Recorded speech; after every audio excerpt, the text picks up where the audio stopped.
Well, good morning. How are you? Can you guys give me an audio check, please? Make sure everybody can hear me. Is the volume okay? Because I'm not sure if you guys. Okay, I started to see some of you. All right. Awesome, awesome, awesome. All right. So, anyway, hope you're all doing well. If you're in the States, been affected by the storm, we got about 6 inches or so right now. 6 inches of light powder. So we'll see what we get in terms of total accumulation. Obviously, as the title suggested, nothing here is going to be trade related. So if you're like a purist, you're only interested in what I have to talk about in regards to the markets and whatever, it's probably going to be very boring for you. And I promise I'm not going to be here very long. My wife's in the other room and she asked how long I'm going to be. So we're probably going to catch a movie or something downstairs in the theater. So I just wanted to touch base with you all. I will say this in regards to like the gold market and silver. I'm not sure what Twitter Space Kit and company were doing. I joined in. I talked about. I was talking to somebody. I don't know who it was exactly. And forgive me. I don't mean to be somewhat of someone trying to just dismiss or whoever it was. Is I talked to a lot of people on those things, and I don't remember who exactly it was. But he's got the recordings. I'm sure you look at it. He's real good at finding out where things were said in the past. So I talked about how, and it's also during my mentorship when I was doing paid mentorship. What doing, by the way? I've been getting a lot of folks emailing me saying, "I just spoke to you on Telegram, and you didn't. I'm not going to talk to you in direct message. I'm not going to do that. So as soon as someone asks for money, you know that that's a scammer. I'm not going to ask for your money." So I talked about how silver and gold were going to be at these levels. Okay. And one of the primary reasons was that because of everything that they did during the COVID scamdemic, yeah, we're going to go there. All of that was a huge wealth transfer. And also, a lot of people have been given something they're going to find out soon enough that they should have never done it. And that transfer of wealth was done in a broad brush approach across all markets. And fundamentally, silver has been suppressed for decades. Like it should be way higher than it is right now. And gold as well. But if you go back and look at March 2020, that was a significant opportunity for everyone to be a participant in that. And my mentorship students will tell you, all those that were in every user group where I spoke to them and told them this is what was going to go up. These markets are reflecting not only the fundamental drivers, like the batteries that's going into cell phones, things that are large commercial uses of silver. That's what's being implemented. He kind of talked about that years ago, and now everybody's jumping on board because it's obvious. Because they look at the chart and they want to go back in time and look at what were things being discussed back then, and they can now, but it's not useful to anyone now that we're at these levels. So I tweeted the other day. I said, if anyone doesn't take some measure of profit here, it would be uncivilized because it's had a parabolic run. I don't suspect that it's done because the underlying fundamental drivers behind why silver and gold are up hasn't changed, and they're not likely to change in the near future. So we have huge wars, on the horizon. We have a currency war where the BRICS nations are trying to unseat the dollar index or the greenback rather, the dollar, off of the global reserve status. And their pursuit is to have a gold-backed currency, which, I've always said, all we have to do is go back to that, and no one's doing anything. No one's going to defeat the dollar if they do that. The problem with that is them, quote unquote, them. They like to have imaginary money. Okay, imaginary money where they can just keep creating and printing more of it, print more of it, print more of it. It's an imaginary commodity. They can produce as much as they want, write off, as many dollar bills as they want, and they'll still charge us taxes. So if they can print as much money as they want to, why do we get charged taxes? It's for control. So the idea of silver being topped here or gold topping at 5,000, can we have a measurable retracement that's technically sound in both of those markets? Sure, absolutely. I would not in any way, shape, or form try to predict a top or market. I went on the record with Bitcoin, and I know a lot of you like to have fun with me and rib me, and I rib all you back there in the crypto markets. But my students will tell you that I've called every major run in Bitcoin, up and down. Ultimately, yes, I have not changed my mind. It will ultimately go to zero. Okay, it will go to zero once you find out what's eventually going to materialize. No one will want it. Okay, I'll just say that. Okay, and there's better moves and better markets than that, and seen its best days. And I said that the highest it would go is 126, 127. That's 127,000, by the way. And you look at your charts and you see that. Go out there and fact check me. Ask my students to see if I said that or not. Okay, because these are things that I said behind a paywall, and some things I talked in public, but this I know for certain I said. And I don't think that silver's done. I don't think that gold's done. But I do believe that we're going to see a banking crisis, because not only is there one bank that now is being talked about where they are holding a heavy short position, and the Fed had to come in overnight and bail them out. They had a margin call that they didn't answer, and that's problematic. So I got about $25,000 in that bank that I intend to take out this coming week. So that way I'm not exposed to anything that may come as a result of them. And I'm talking about JP Morgan Chase. They're the bank that individuals now are now starting to whisper and talk about how, are they in trouble financially? Are they? So if the common people are talking about it, when I say common, I mean, just like when I look at YouTubers that are quote unquote mentors, traders, influencers, all the people that have a following. I love watching them because I want to tap into their audience. And I'm thankful that they have their little chat window open, because I could care less what they're talking about, because 99% of the time what they're talking about, the market is absolutely diametrically opposed to me. And I'm right about where the market's going to go. And they're out there losing money. So I'm not interested in their technical analysis. I'm interested in the following that they have, their audience. And whenever they are highly opinionated, when they're really, I know you're probably thinking, wait a minute, this said not trade related, and all you're doing is talking about the markets. You must be new around here. The idea of having a high opinionated chat forum where people are free to say whatever they want to say. Now, granted, obviously, there's a lot of people out there that believe their singular voice going out there and saying, yeah, Bitcoin's going to go this, or XR do this, that, and the other thing, or some other market that they hope they can get somebody to, push behind them and kind of like talk it up, if you will.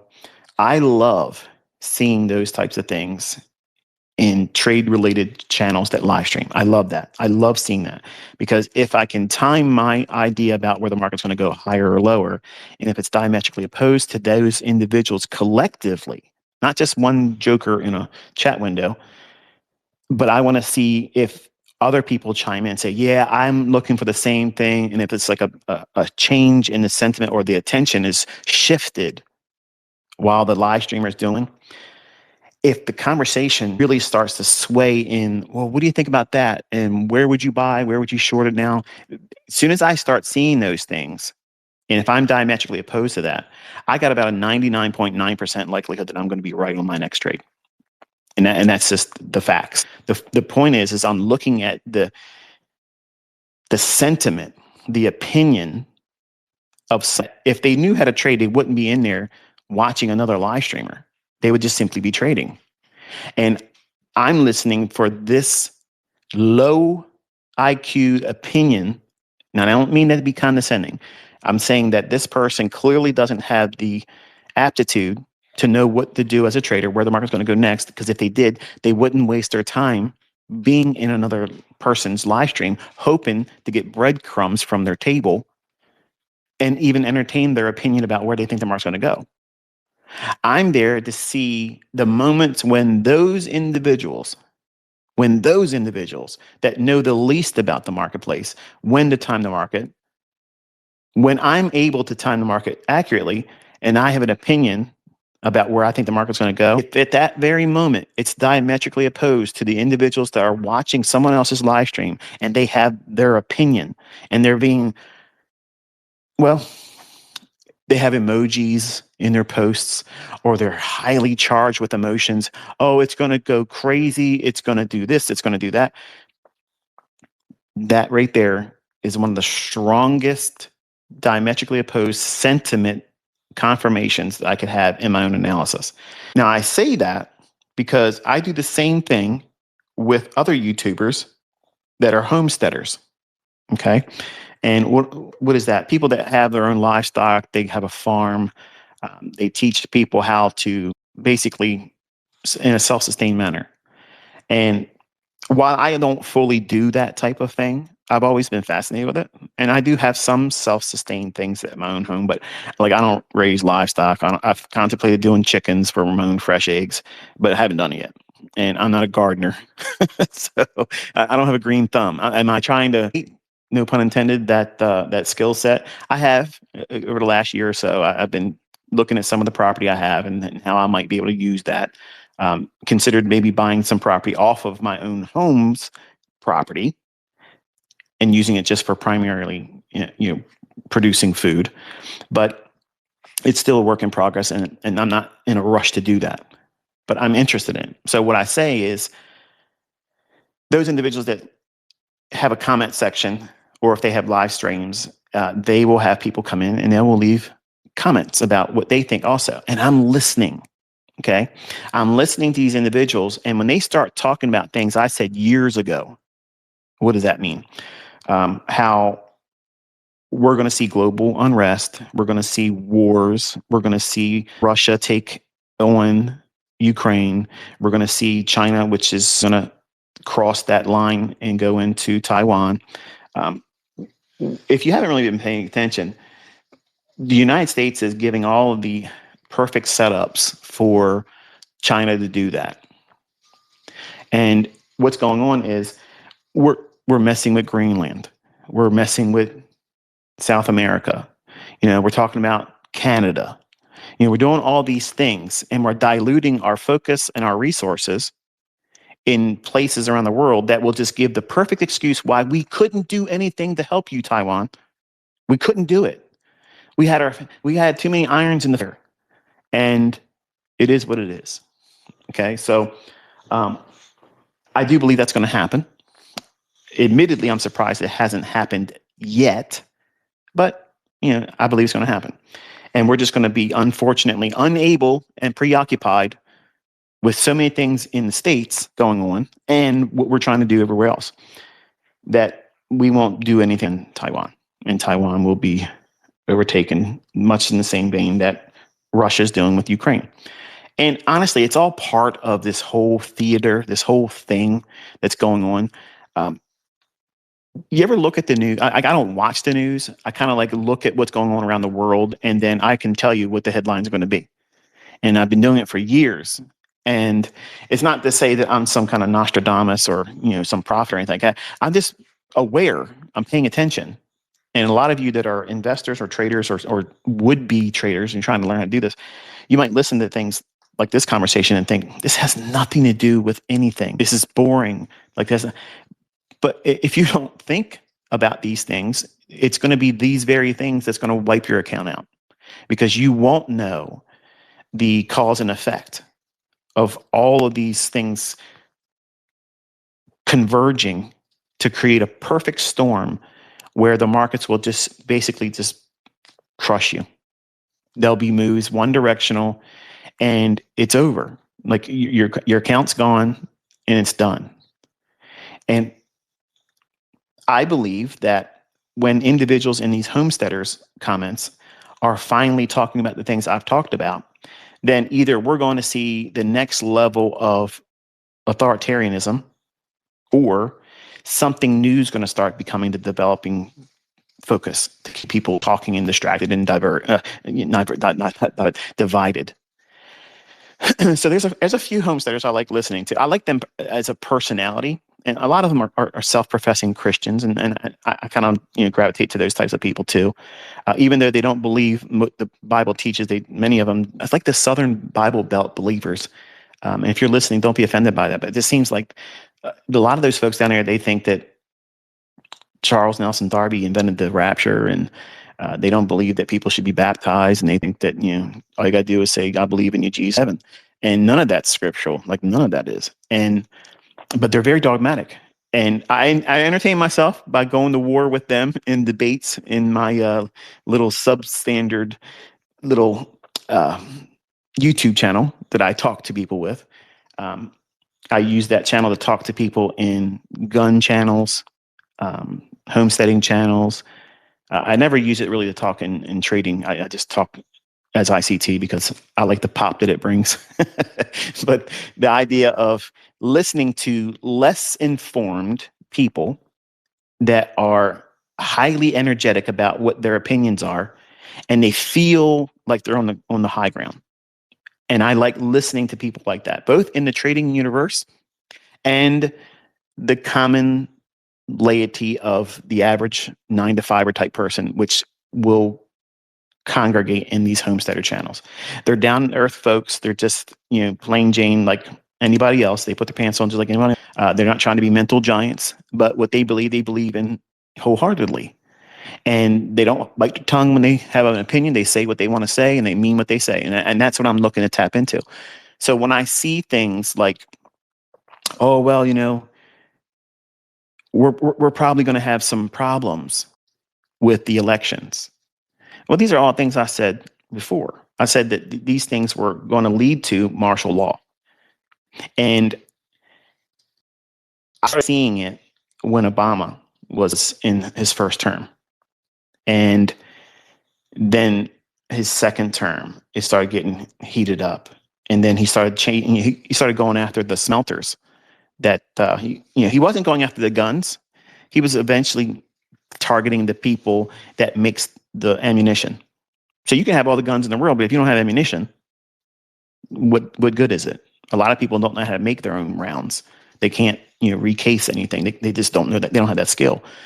So that had me alarmed, and I started buying firearms because of that.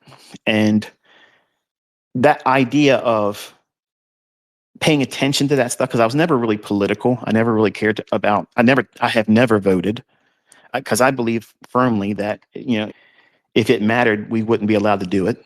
And I know some of you are very staunch critics of that perspective, and you'll probably want to come at me for that. And you're welcome to your opinion, but you're not going to sway me on it. Like, here's the way I look at it. Okay, of anybody that has the freedom to be able to complain about everything, I do, because I wasn't screwed over by anybody that I voted for, and I didn't get screwed over by the person I didn't vote for. So I'm unbiased. See, I'm not on the team. I'm part of that Hegelian dialect. I don't care, because I know they're on both sides. Our last real president was Ronald Reagan. And you can believe what you want to believe. I don't care. But the bottom line is, I've never had a desire to go out there and register as a voter and vote, because I've always felt just like the face of communism himself, they don't care about elections. They just care about who counts the votes. And we're never going to have, ever, it's never going to have a outcome that's organic and not adulterated. It's going to be messed up all the time, because all these oligarchs, all these people out there that are unelected, they are subservient to the masters. And those individuals are Luciferian. They are the ones that run everything. They are the owners of the algo. They're the ones that do all the things that make things go. They're the individuals that tell the people of the World Economic Forum and the NWO what to promote and push. They're employees of these quote unquote lords. Okay. And that is what makes this whole world go round. So I'm not of the opinion that, we're ever going to be able to vote these types of things, but to lose your mind over it, go out on the streets, and create a situation where you eventually get harmed or you cause someone else's harm because your energized opinion, that's exactly what they want you to do. That's what they want you to do. When you as a class of society, when they know that you're looking for a hero, they're going to supply that hero for you. That's what Trump was in 2016. That's what I said on my social media accounts then. I said, I'm looking forward to seeing the election because I want to see if Donald Trump can be elected. And because he's nothing like this politician, I want to see if that's being in there. Now, a lot of people were like, there ain't no way he's going to be elected. There's no way he could possibly win. And that made it further likely, in my opinion, that it was going to happen. So much so that I came out and said, he's going to win. Like, he's going to win. I did not vote for him. I have never, my hand to God, I've never voted. My wife has never voted. We've never done these things. And we're not, quote unquote, Republican. We're not, quote unquote, Democrat. We're not independent. We have a lot of conservative views. We don't believe in abortion. We believe there's two genders. We believe that a marriage is a man and a woman. We believe that, that institute of marriage is what it is. You can have whatever deviant lifestyle you want to have because it's your right and freedom to do so. But I don't believe it should be forced down people's necks, and it shouldn't be forced on children because it's deviant. It's not normal. And if you have a problem with that, I don't care. Okay. But that's my view. You might say, well, that you're one of those Republican conservatives, whatever. Well, whatever you want to call me, it doesn't change the fact that this is what I stand on. This is what my family values are. And if you were to ask me what my views were on homosexuality, lesbianism, queer, LGBTQ, I think that they're mentally ill and they need to have help. And that's my view on it. But I don't go to the ballot box and try to shove that perspective on everybody else because I honestly don't believe that that's going to work. It doesn't work. Those individuals that live that lifestyle, you can't really reach them. So I don't go out of my way to argue with them. I don't try to belittle them, but I get a lot of people asking all the time, what's my views on this? What's my views on that? If you know me, I've been very upfront about it. And I've said it here again, where if you like me because I'm a mentor to trading, but now you're offended because you live a queer lifestyle or something like that, and now you want to hate me or want to come in, whatever. That's not going to bother me. And I don't say it to cause that kind of riff. But when I do things like this, when I come out and I respond to someone or I post something that comes out of nowhere, it's because I'm all of a sudden there's this big movement or wave of people coming to me in my comment section. Like somewhere somebody's talking about it. And it's gotten to a point where everybody's like, well, this is what he would say, or this is what his views are. And then they argue about it. So they're like, what do you think about this? And I let it brew for a little while until it's so much so when I'm going through the comments of my videos, it's like every other comment, it's around that general theme. So then I'll come out and I'll do a blanket statement and here's what it is.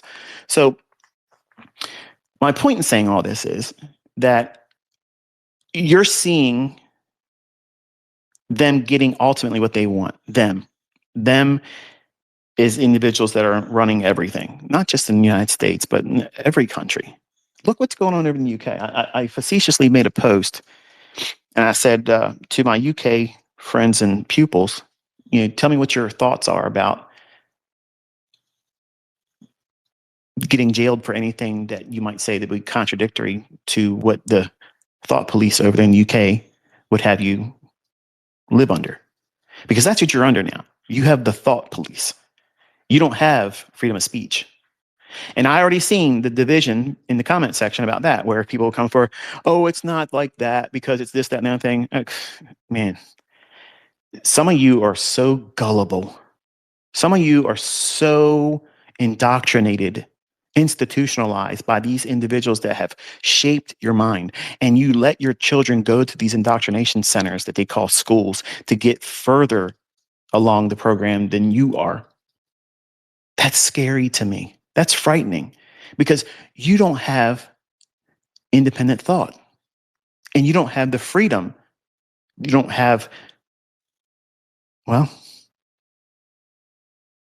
some of you don't have the safety to speak freely anymore. Do I think that people should be able to make threats against other people? Absolutely not.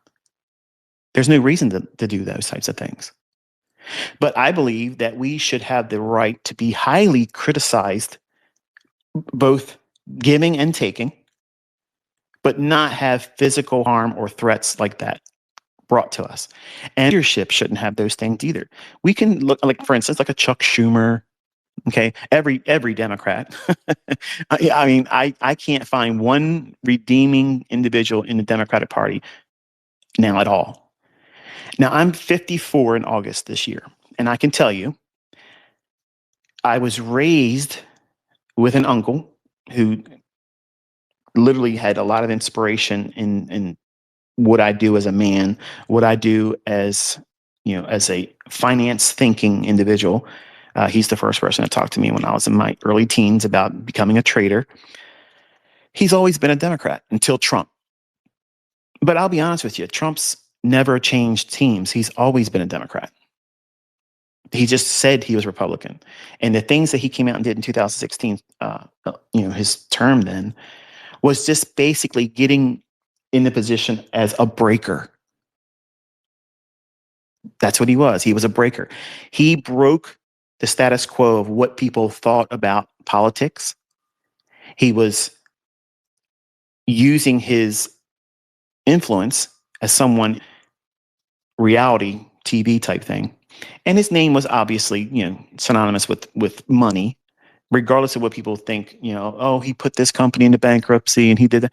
Folks, listen, when companies no longer are profitable, you allow them to go into bankruptcy. It doesn't mean that you went bankrupt, but that's the level of lunacy and financial illiteracy that most people in the United States illustrate by having that same mindset.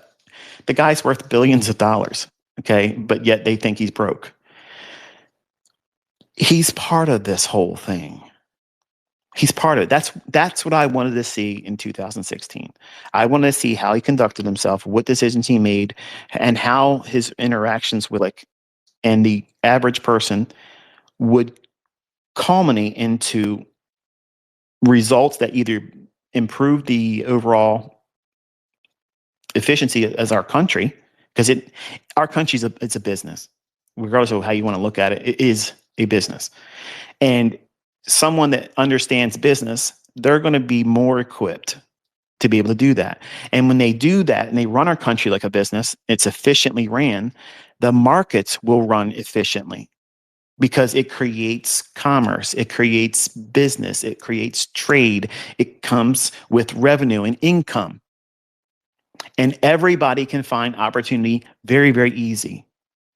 Now, contrast that, his first term, even though lunacy was all over the place, okay, riots were all part of that first term.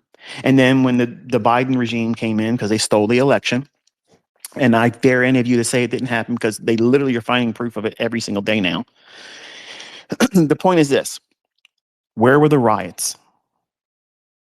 None. So we're back into, here's Trump. Everybody's expecting 2016 Trump again, expecting the market to be crazy good again. What do we have? More lunacy, more nutsos, more division, more fighting in the streets, more we got to get out there and do something. You're not going to do anything but get yourself in trouble. That's what you're going to do. That's what you're going to do. Okay? The markets are no better with him being in office now. In fact, it's come to a screeching halt. Look at the dollar. Look at the indices. They're in this big block range. They're just grinding people down, grinding accounts, grinding people's patience. They know that your hopes and dreams were on him being in there, elect again, and then okay, we're going to have our well-oiled engine, come to life again, and everything's going to be easy. It's going to be salad days again, and they're strangling everything. And the only thing that's moving is the metals. They're the only thing that's moving right now. Very, very fluid, one-sided, one-directional, and it's several things going on there. Number one, it's a precursor to another world war. It's a precursor to a banking crisis. It's a precursor to the common folk being fearful. When we as traders, we care about the ebb and flow of the marketplace. We have a finger on the pulse every single day, whether you're a day trader or not. If you're in the market and you have any skin in the race, you are trying to always get a fixation of what is the market doing today? What is it likely to do tomorrow? Where is it heading in general? Is it good? Is it bad? Are we in inflationary, deflationary? What are we looking at? Because we have a vested interest in the outcome. But because we're Main Street mentality,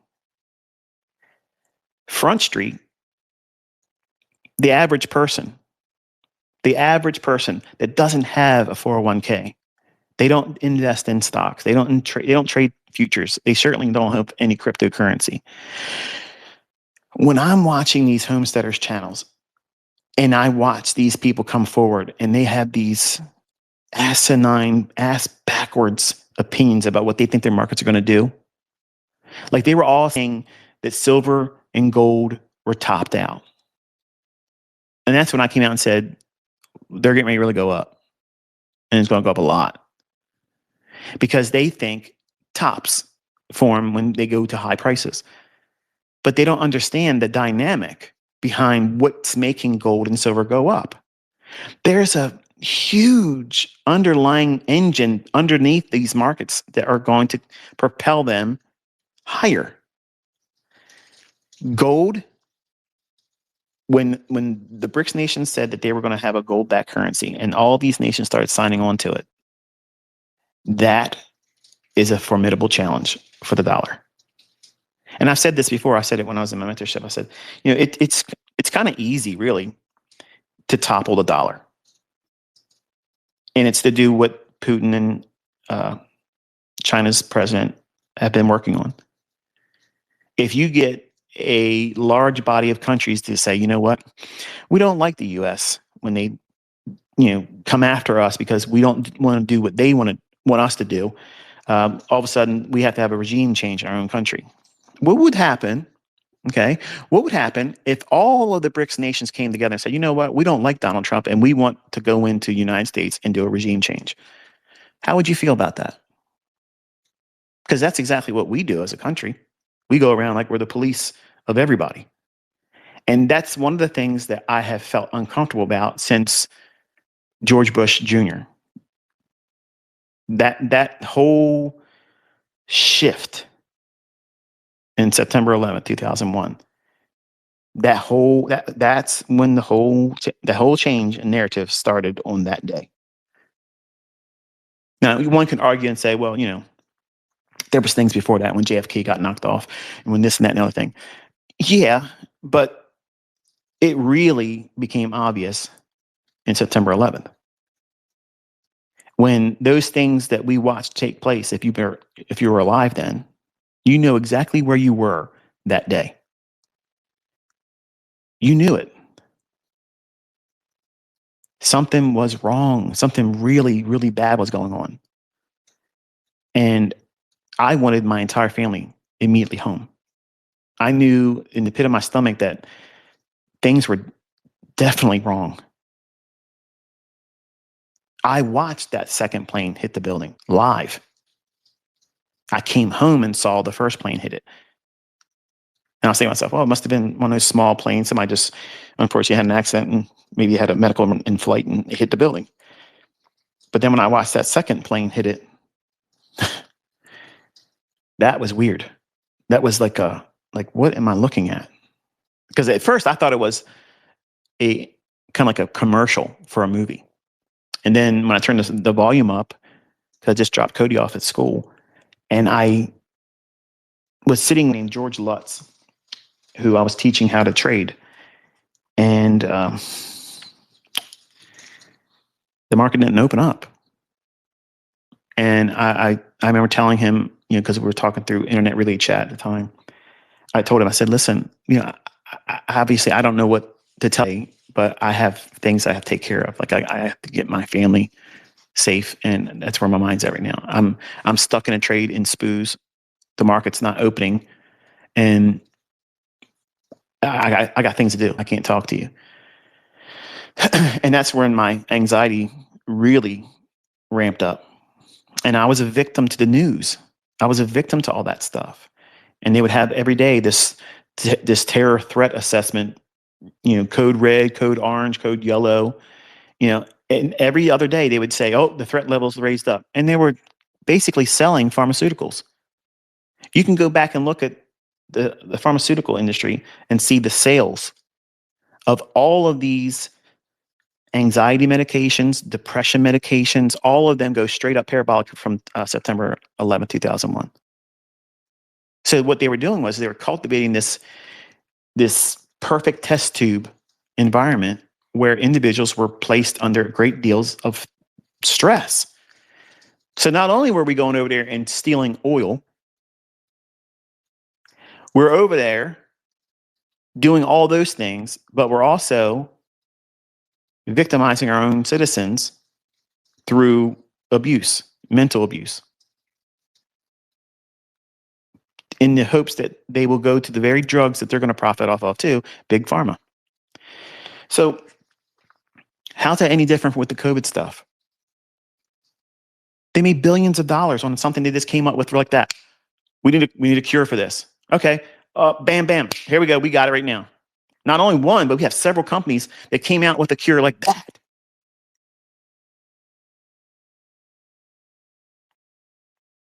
But yet none of them have a cancer cure. And there's so many things you can look at and say, you know what, let me take a step back. Okay. And let me just look at the facts about what these things suggest. Who makes the money? Where's the money coming from? What's the dynamic between that? Somebody has to pay. Well, what's the surest way to make somebody pay? You're going to die unless you pay. You're going to die unless you allow us to take some of your freedoms and liberties away. And now when you get on an airplane, you got to get molested. When's the last time we had a hijacked plane? But yet when you go there, you, your wife, your husband, your children, all getting felt up by strangers for what? They already walk you through a metal detector. Why are they feeling you all up? It's control. It's to take away your sense of identity and I am sovereign. I'm my own person. There's boundaries. You don't touch them. You don't go past this threshold. And they're conditioning people. They've been conditioning people for years to take less and less of a role of an opposition against some of the things and most of the things you're seeing today. And they do it gradually. That's what they've been doing for such a long time. Take things slowly. That way, you don't resist it that way. Because if they would have come out and said, here's what's going to happen. We're going to put you in a very low population Most of you aren't going to survive anymore, and you're going to be subservient, and you can't make money, you can't own property, and you will do whatever we say, and if you don't like it, we'll just euthanize you. Who's going to sign on board with that idea? Nobody. But go back through history and see how everything is marching to that tune. And when they tell you who they are and what they want to do, you should believe them. When they tell you you're not going to own private property, and you're not going to have vehicles, and you're all going to be inside of a smart city, that sounds like the Fifth Element.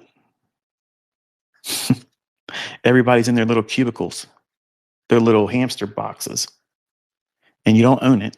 You rent it. And if you want to travel, everybody does mass transit, and everything's going to be within a 15-minute distance.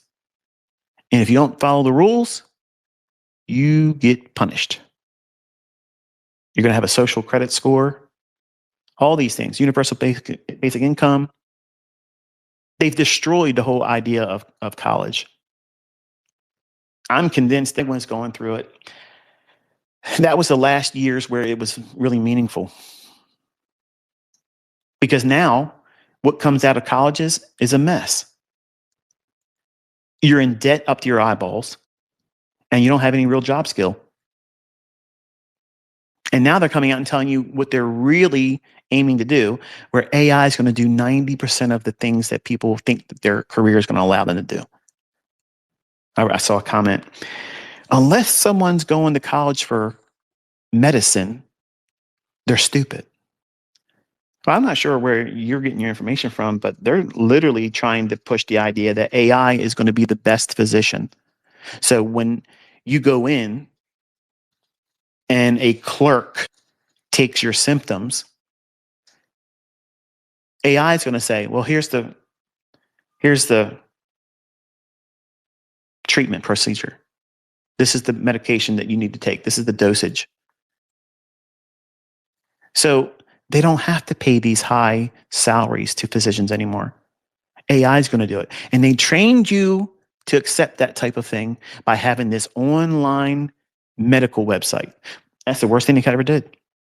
That was the worst thing you ever did. Because now, if you weren't a hypochondriac, you are now. I'm having this weird sensation in my left arm. Because the last time I heard someone talk about sensations in the left arm, it's heart attack or stroke. Let me go in here and see what this website says. Well, if you're having tingling in your left arm, dizziness, feeling nauseous, pressure in your solar plexus and chest, you should probably seek medical attention because you're probably having a heart attack or early stages of it. How about you probably have tennis elbow and you're stressing, so you keep tense, and lactic acid's building up in your muscles, and you've scared yourself by hyperventilation, you blew off your CO2, and now you're feeling the effects of adrenaline but not doing anything because you're scared, and now cortisol is racing through your bloodstream, destroying your blood vessels. That body symptom is going to have all those same things. Do you still feel that once you calm yourself down and slow your breathing 10 minutes later? If you do, then you should go to a medical physician. But if it goes away 99.9% of the time, that's anxiety.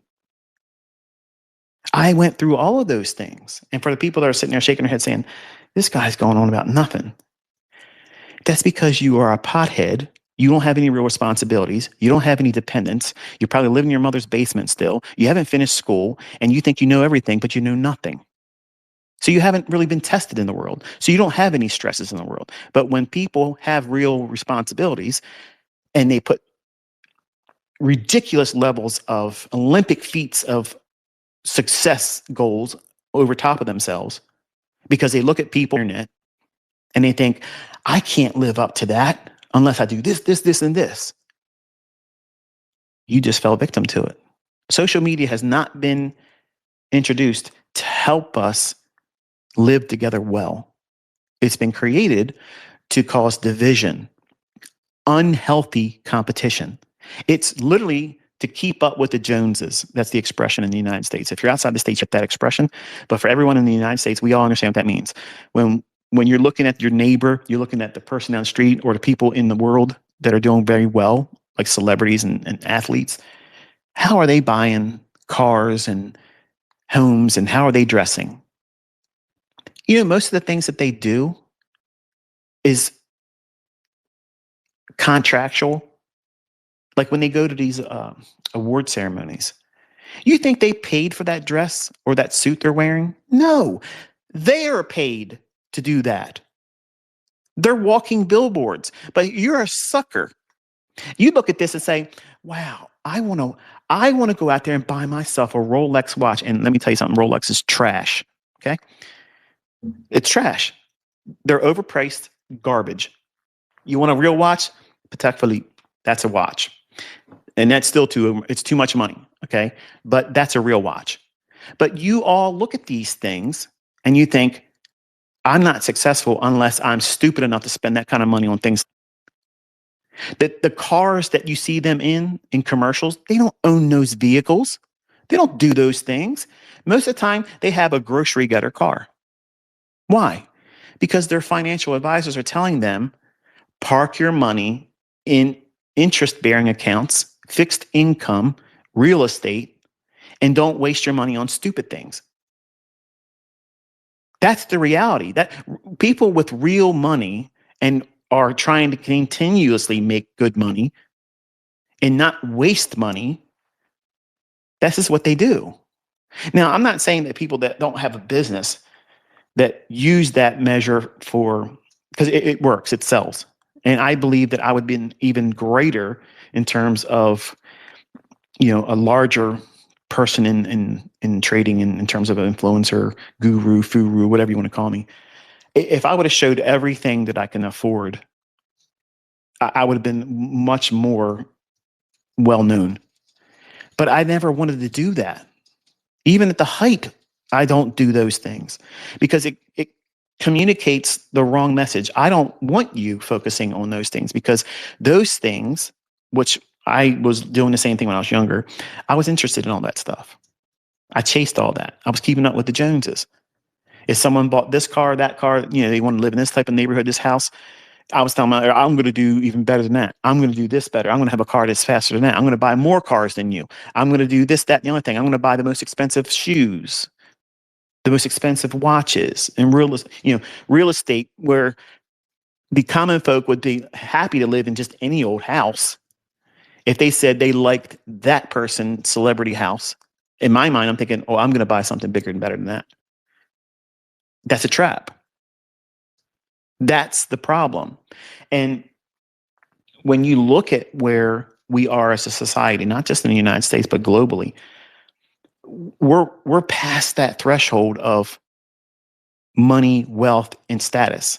Now we're at the point where we're fighting each other, and our day begins with who can we war against with next and new today? How can we conquer more for our team?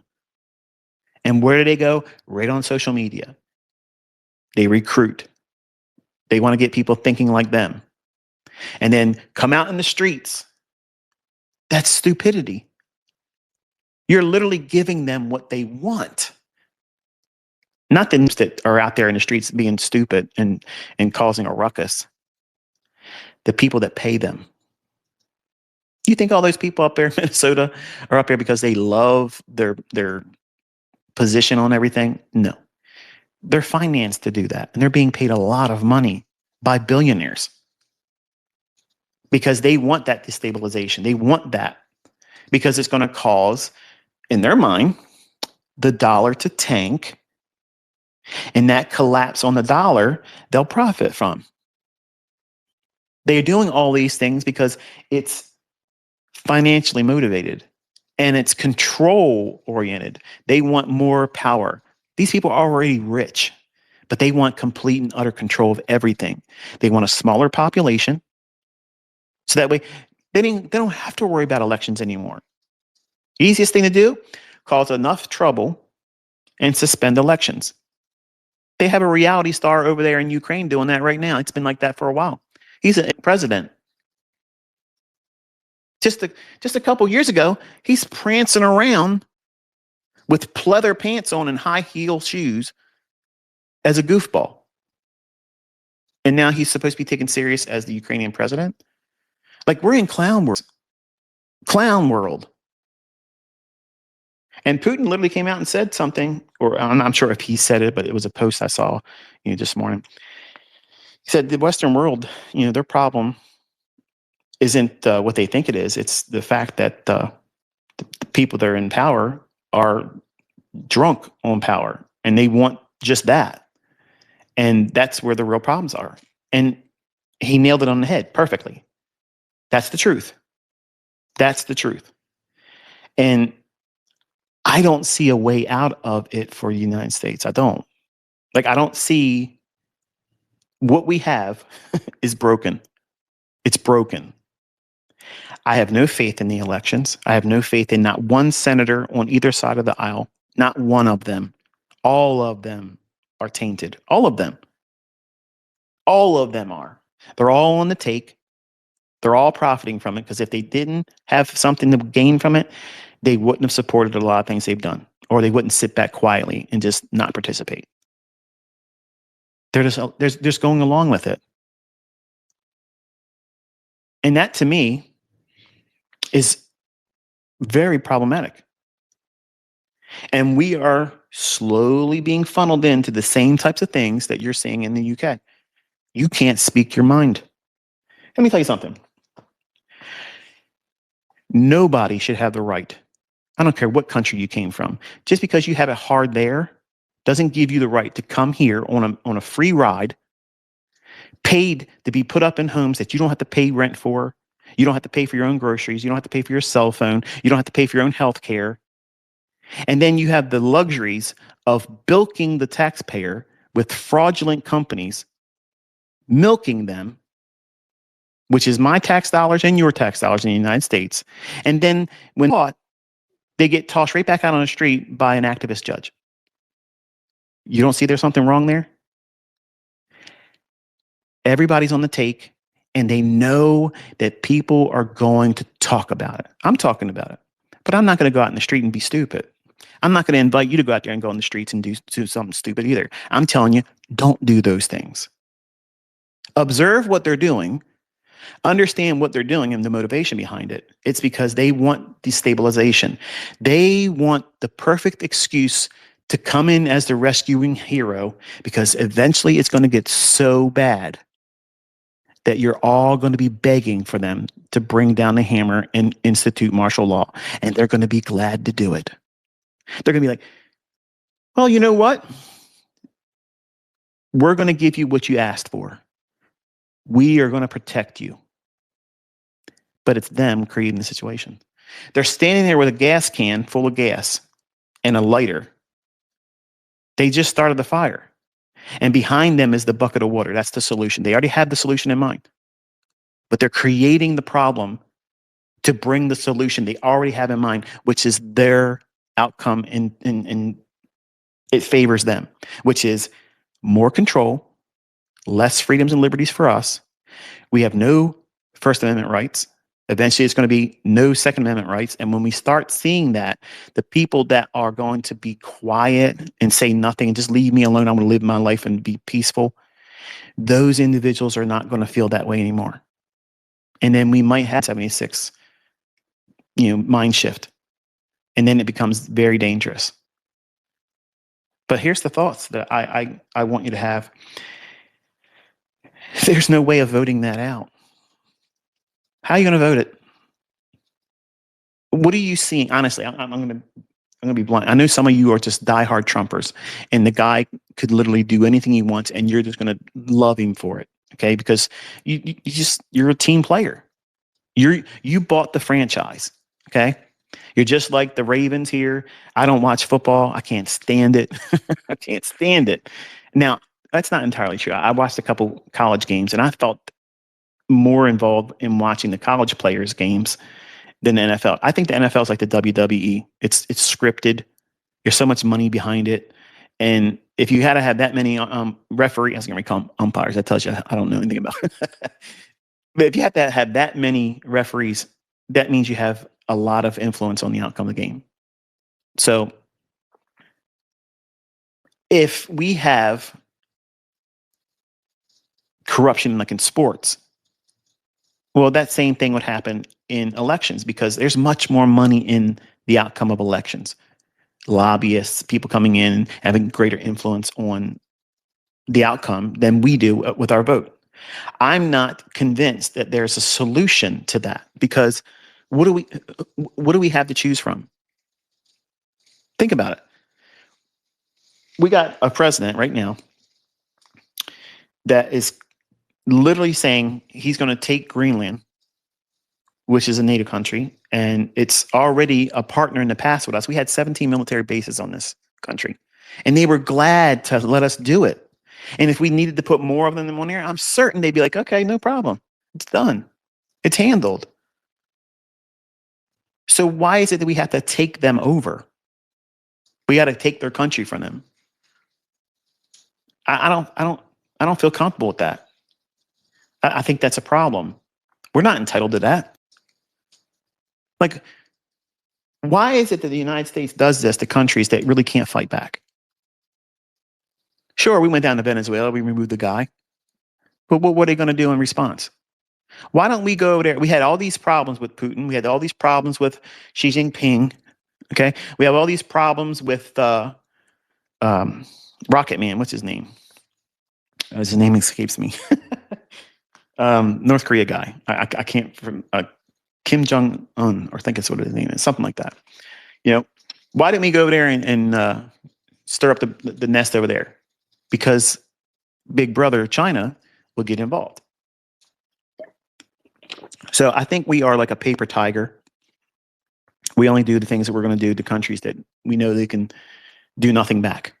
Okay. And you might be a veteran. You know, you might be someone that's served in the country, something I have not done. And I will be the first one to shake your hand and say, I thank you for the opportunity to be in a country that you risked your life for. And I came from a family that had every branch of government. And my grandfather, when I was younger, I was going to be a Navy man. And he told me straight up, he saw it during his lifetime. He told me, Michael, don't do it. The country's not the same country I went to war for. Don't do it.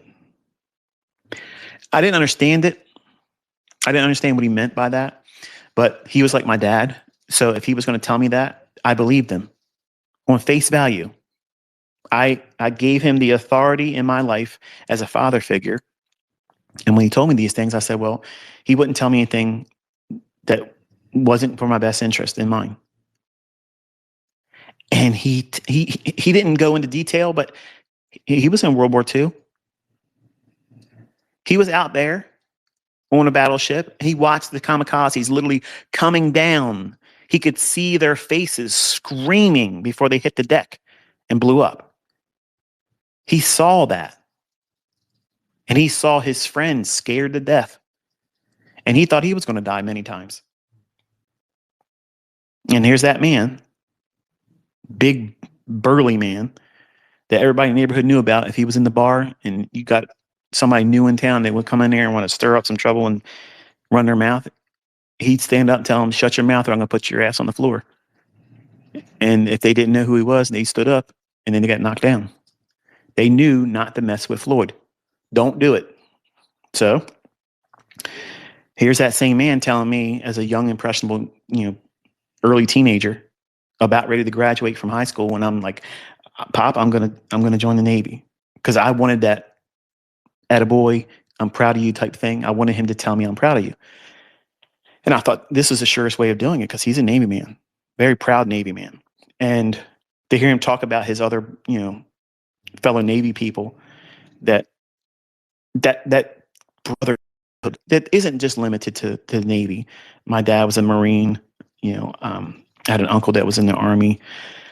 To see them, how they look at other individuals in their branch, and they have respect. I mean, there's a lot of bull crap that goes on there. They josh the Marines all the time. The Marines josh everybody else.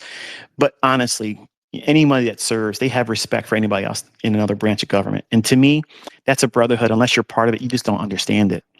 But I seen it in the way my family conducted themselves. And when my grandfather said, don't join the Navy, don't join any branch of military, the country's not the same, I just took it at face value. And then later on in life, he was gone. But when September 11th happened, I started seeing things. I started paying attention to, what are we doing? What are we doing as a country? And there are problems that I don't think are easily fixed. I don't have the solution. I don't think anybody else has that solution either. I think we've crossed that line that you can't come back from, and it's just going to get perpetually worse as it goes along. And I know that probably doesn't sound good, because usually you like to hear me talk and get you all fired up. You're going to be able to conquer the world in trading, blah blah blah. Maybe you won't. Maybe say that you don't. If all of your hopes are placed on you making money of it in trading, that's a little bit myopic in my opinion, because there's other things in this world besides money.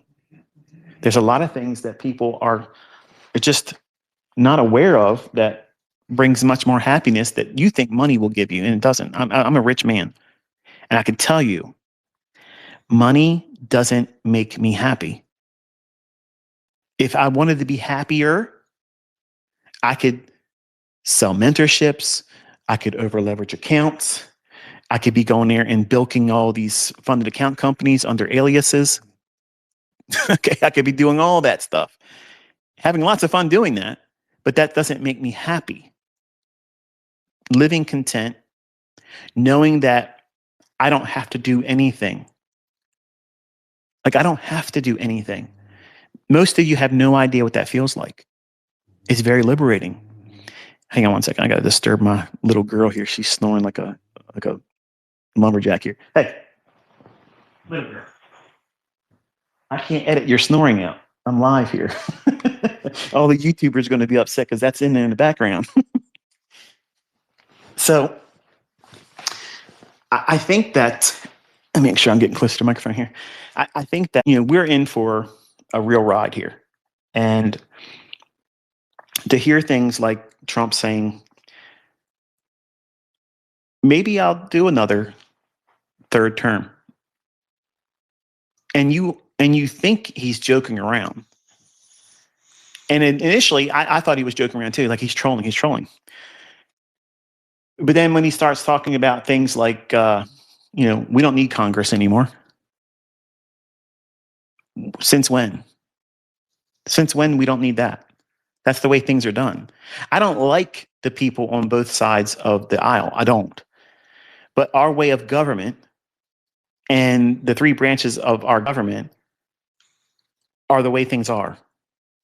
And just like I don't think activist judges should be allowed to remain seated, they should be impeached, they should be removed, they should be taken, they should be held accountable. If someone's grossly guilty of something that's criminal, if they let that person out and they go and do something equal or worse, they should be held accountable for that. The person that did the crime, but I think they should be held accountable for that. The idea of placing all of these opposition judges, that was started during Obama's tenure as the president, the illegitimate president, the Kenyan, because that's what he was. That's what he is. The guy that's married to Michael, my Michelle. Yeah, how about that? He put all that stuff out there, and you've seen how effective it was in causing the excuse why certain things couldn't get done that everybody was hopeful for in Trump's first term. And then when the beast that was and was not and shall be, I mean Trump, by the way, when this person was elected in 2016, he failed to get there in the office again in 2020. But then he made his way back in there. So now everybody was expecting what? The same thing, just a sequel, but more of it. What do you have?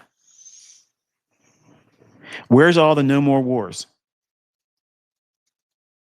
I don't see that. I hear about new wars happening all the time.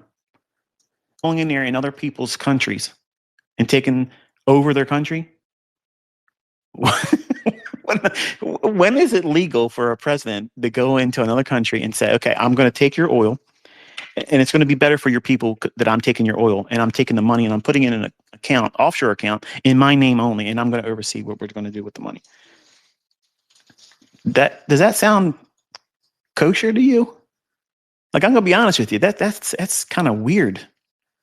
Like, it feels like I woke up in another dimension where there's no sense at all. Like, we're in Looneyville here.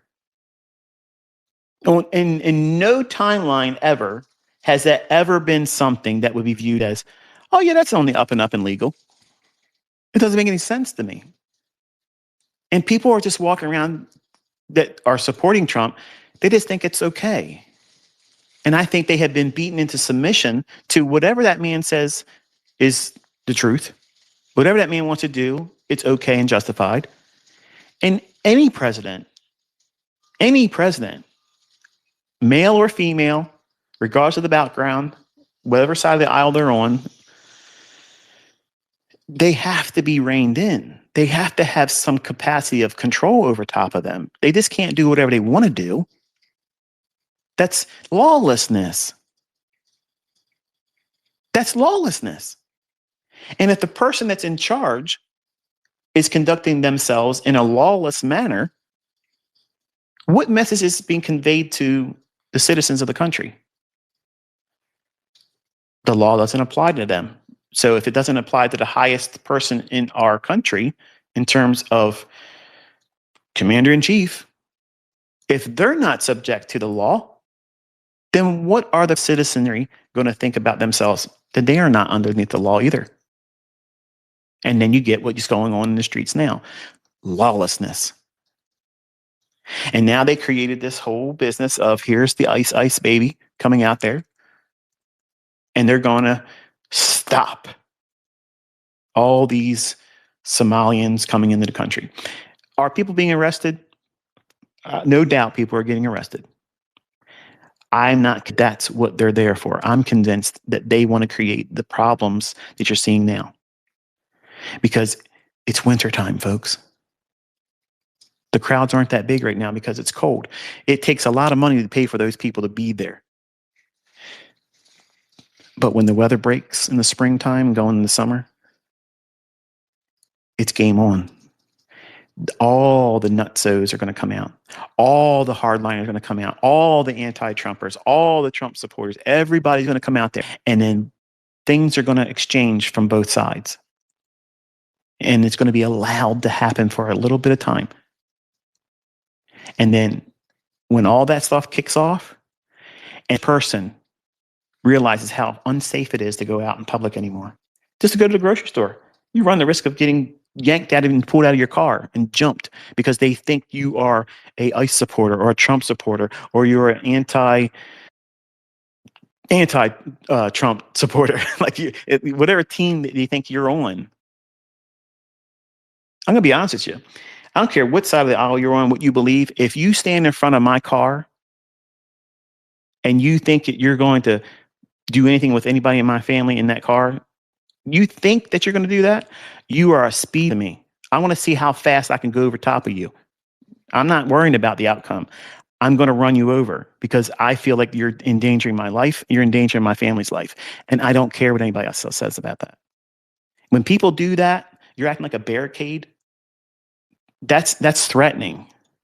And I feel like I can handle myself. Certainly I could handle myself when I was a younger man. Even then in my prime, I would still do the same thing. Because if you're outnumbered, it doesn't matter what you think you can do, how you can throw your hands, or how many brass friends you have on your hip. You can't take care of all of them if they're trying to yank you out of the car. I was a younger man. And when Rodney King got beat up and abused by the police back then, and they were doing the trials and whatnot, I was downtown in Baltimore City. And I got to tell you, I was the only white guy in the area, and I had bags of money coming out of vending machines in my hands inside of a milk crate. I just serviced the machines I was in. And I literally was scared to death of what was going to happen. I tried my best to get through that part of town as fast as I could. And it wasn't very long where things were on fire. They were smashing things up. People were getting yanked out of their cars, stomped on. Man, I was going down on 83. I was so thankful just to be out of there and heading back to Owings Mills, Maryland to drop my truck off, let my boss at the time take the money and cash it out. And then I wanted to go home because I was thinking to myself, it's going to get wild. It was wild everywhere. People were fed up. They're getting to the point where they're going to pop off. So one man got stomped on, and a lot of the country states had civil unrest because of that. Maxine Waters literally was jumping up and down cheerleading when a trucker got yanked out of his truck and smashed in the head with a brick. The same woman that said, get in their faces, don't let them feel safe in the public. That's what we have as leadership. That's what we have. So we're being led by leadership that are corrupt because she hasn't changed. She's no better than she was when she was a teenager. She's just richer for it. She does the bidding of her overlords. And I'm convinced that both sides of the aisle does the same thing. How else do these same people always get elected? Like there's nothing to choose from. Where's the fresh blood come into the country to be good leadership? Because that's what's needed. All these old people that have been sitting around on the tit of lobbyist money, where they get they cause the outcome of these elections. They get what they want. You don't get what you need. You don't get it easier. You don't have low interest rate, lending that's within reason, an economy that has a very healthy job market where people are coming in, and it's not just one or two segments of the marketplace where everybody has a livable wage because we're not getting screwed. Think about it. Not one of these people ever can do anything to make things better, but they keep getting richer and you keep losing liberties, freedoms, and the noose around your neck is getting tighter and tighter. And the only thing that changes is the animosity you have for your neighbor because you think it's their fault that they voted these people in, and they're not voting them in. These people are getting in because they're rigging, but they're telling you it's those people that voted for them. So what is it going to do? It's going to cause you to hate that person with the blue hair, the nose rings, the people that have the T-shirts that have "Make America Great" and hats. It's this team mentality, and they take football mentality. They want to take the Pittsburgh Steelers. I gotta make sure. I gotta check myself. Is it Pittsburgh Steelers, Pennsylvania Steelers, or Pittsburgh Steelers? One of the two. Okay, you know what I'm talking about. And the Baltimore Ravens, they're rivals. Okay. I've watched these guys have fist fights over games. Like they're sleeping with these players and their boyfriend and girlfriend with them. Like you can't do that to my man. Like these are grown ass men, and they're literally going to war, throwing hands, sometimes pulling out weapons because of a game with an inflated pigskin, and they're running around with tights on, football helmets, and stuff that just doesn't have an outcome that means anything to me. They take that mindset and they place it into politics, and they make it a war of identity. You either identify with my side, the opposition. And that's not what our founding fathers had in mind. And I'm convinced that we're living in a time where you can clearly see that they're not following the Constitution anymore. And it's been slowly being unveiled, if you will, that it's no longer the law of the land. So what is? Executive orders? Because that's not law. And when you have somebody that's supposed to be the commander in chief coming out there saying, we don't need Congress anymore. We can buy your country or we're going to take it. You have a choice. That's a mafia shakedown. That's what that is.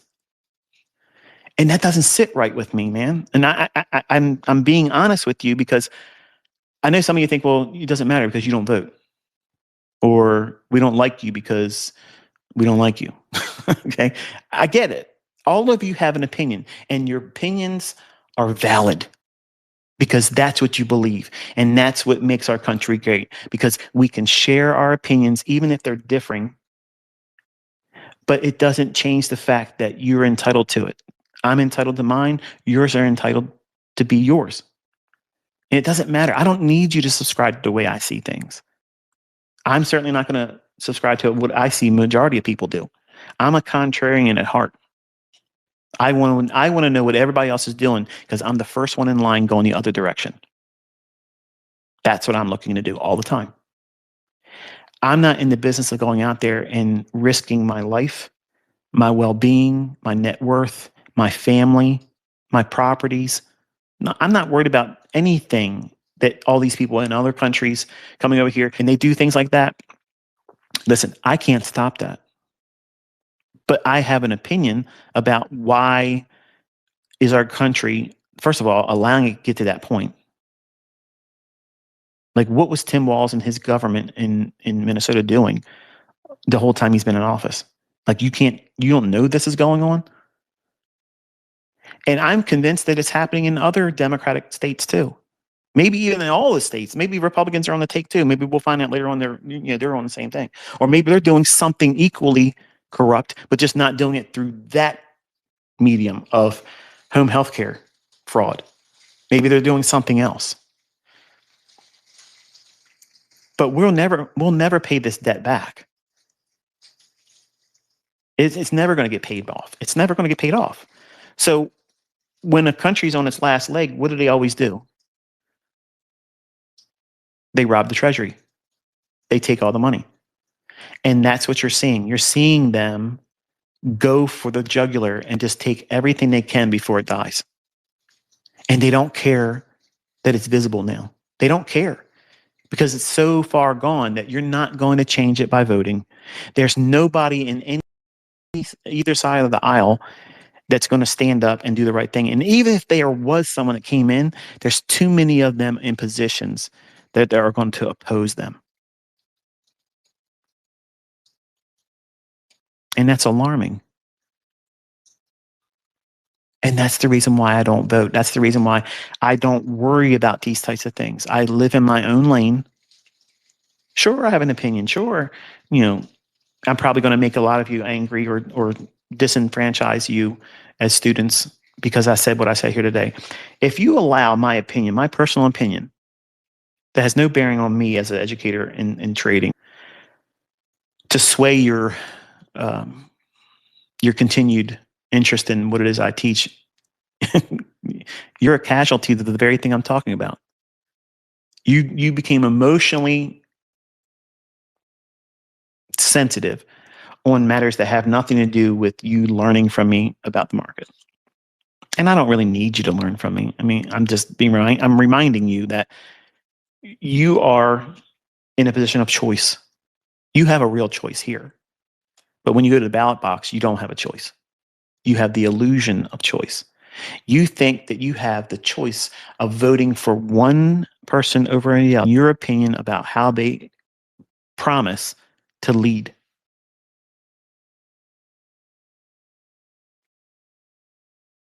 You don't have a say-so. Just because you mark down on the computer screen that easily gets changed after you do it if it doesn't fit what they want. Because like the communists say, we don't care about elections. They just care about who counts the votes. And it's been like that for decades. Just nobody cared enough to look into it. They don't care. because we got wrapped up right away with Operation Desert Storm. And what did me and the rest of my friends think? We're going to be drafted because some evil Middle Eastern guys came over here and they did some things, and we got to do something back to them. Otherwise, we're in trouble. We're gonna get killed by these people. And they created this boogeyman scenario. There's always a boogeyman. That's what they've shown consistently. They have to have a boogeyman. And COVID was a new variant boogeyman. You couldn't see him. You couldn't smell him. Well, I guess you could smell him. I had a weird, like a metallic taste and smell for a couple months. But other than that, it was there. And apparently, it had an effective range that as long as you were sitting down in the restaurant, it wouldn't get you. But if you stood up without a mask, you're at risk. It was ridiculous, but it was an IQ test. How many stupid people are going to believe that dumb stuff? And people are still driving around in their cars by themselves with windows rolled up, wearing masks. And it's coming out that the shot they gave everyone has caused more harm than help. And they literally came out and said it was not ever going to prevent the infection. That's from their mouth.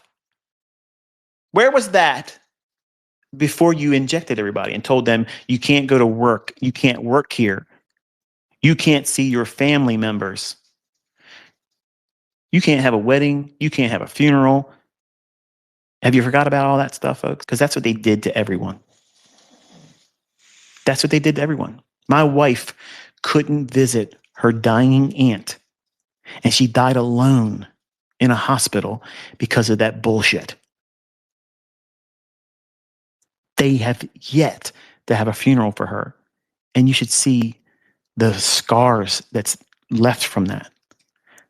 Like it's disgusting. It's disgusting.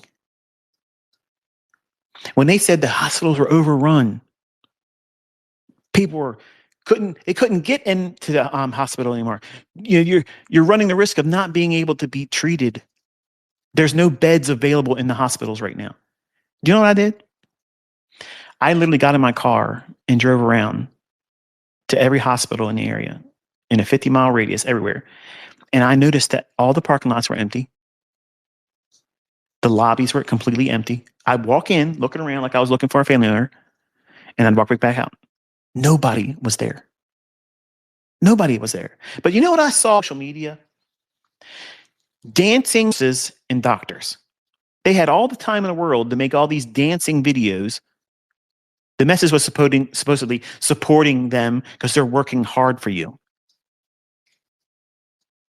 They're keeping you alive. They're the front line. I live at. There was a sign in front of the one hospital that said, supporting our frontline nurses and doctors. And when I first saw the sign, I'm like myself, yeah, wow, that's bravery. Like they're right there in the face of it all.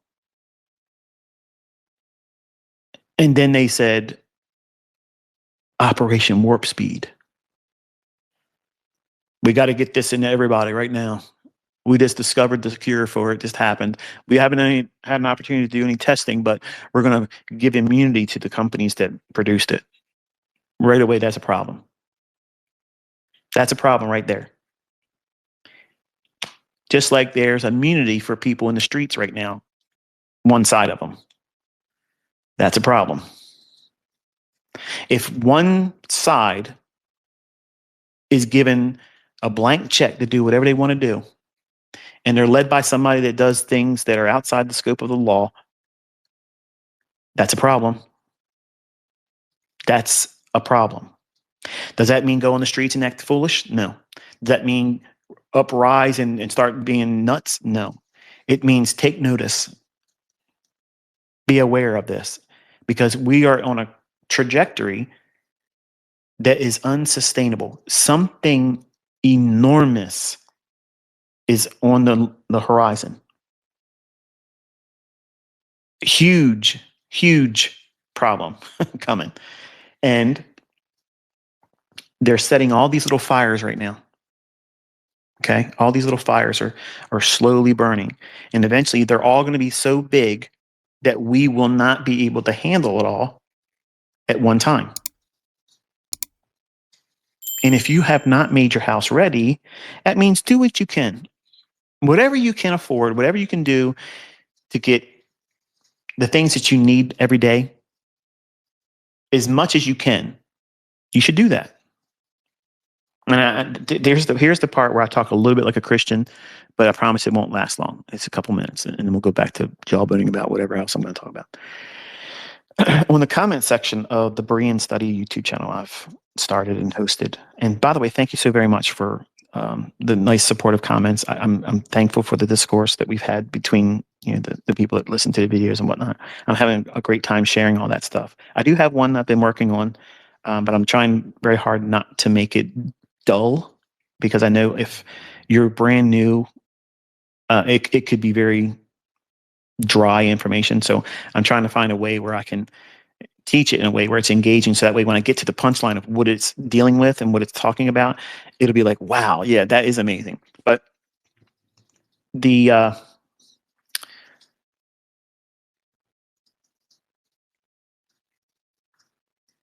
comments are coming to me like this. They'll leave a comment on the channel, but then other people that I guess are a little embarrassed or whatnot, or they don't want to be disrespectful or viewed as being disrespectful. And I have a lot of respect for that. They'll ask me an email. They'll say, please read this email. It's important. It's urgent, urgent, urgent. So of course, naturally, my eyes going to jump to that and say, okay, what's this all about?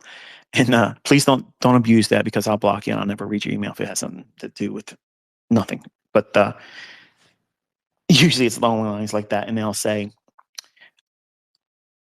when you say get your house in order and you say prepare and you stock your house up with food and all that stuff, doesn't that kind of like contradict your view of the rapture, or the end times and Jesus is going to come back and take his church home? No, it's not a contradictory view. It doesn't have any opposition to that, because that event, no man knows the day or hour. I don't know how much of the world going upside down we endure of that and still not be the tribulation. Like that, like we don't know that. I don't know that. So this is how way I live my life. I prepare my homes to have everything that I would need if I was wherever I was at. They have vehicles there. I have resources there. I have cash. I have non-perishable food. I have weapons. I have medicines. I have clothing. And I have lots of extra things in case someone from my family or friends need to bed down with me. So that way, it's not just me that I'm taking care of, but I have enough to take care of friends and family. So I'm trying to be a good steward with what the Lord has given me. And because I don't know the day or the hour, I'm not living in fear. What I'm doing is I'm preparing, so that way, number one, I'm making the cost of things way cheaper because I bought things in bulk in advance. And when I do buy, I buy in bulk all the time. So I'm not going out there and paying premium prices on individual things. I buy things I eat. I buy things that my family eat. I don't buy junk food. I don't buy chips and ice cream and candy bars and things like that. I do get simple sweets because I have young family members like nieces and nephews. If they end up in my home, bored or cranky or whatever, give them one little piece of candy, it changes the whole demeanor. So I have things like that, but I don't think that having your house prepared is limited to just what you can have in there in terms of food, water, medicine, and resources. But it's also get your house ready with the Lord. That way you don't live in fear. I don't live in fear. I'm not worried about the things that's going on around the world and think, oh my goodness, when I was 20 years old or so, yeah, that's how it was. I was fearful all the time. I was a weak man then, very, very weak. I was very, very much influenced by what the television was telling me through news. And I could have anxiety attacks all the time just by the opening headline. So one of the best things I ever did was stop watching television. Now, I have 9 televisions in my home. That's not counting the screens that's in my office for trading. Just 9 televisions, okay? And the only thing they ever play, if they play anything, is old TV shows where it was before all the woke bullshit. It was back when movies were good and actors were good, actresses were good. The plots were original. They were not sequels all the time or remakes of stuff that's already been done dozens and dozens of times. Or it's just documentaries. I like documentaries. So I'll watch things like that. But I'm not literally watching screens much at all anymore. But I have them in my home. But when I stopped watching television, the byproduct of that was I stopped watching the news. And I noticed that my anxiety levels went way, way, way down because I wasn't worrying about things I had no control over. So what do you have control over? You have control over what you buy and accumulate in your own home and what you place in front of your eyes. And the word says, don't put anything that's wicked in front of your eyes. That is not only things that are profane, like pornography, unsavory things, but it's also watching people like that. There's a lot of people I used to watch, I won't watch anymore because they're just filth.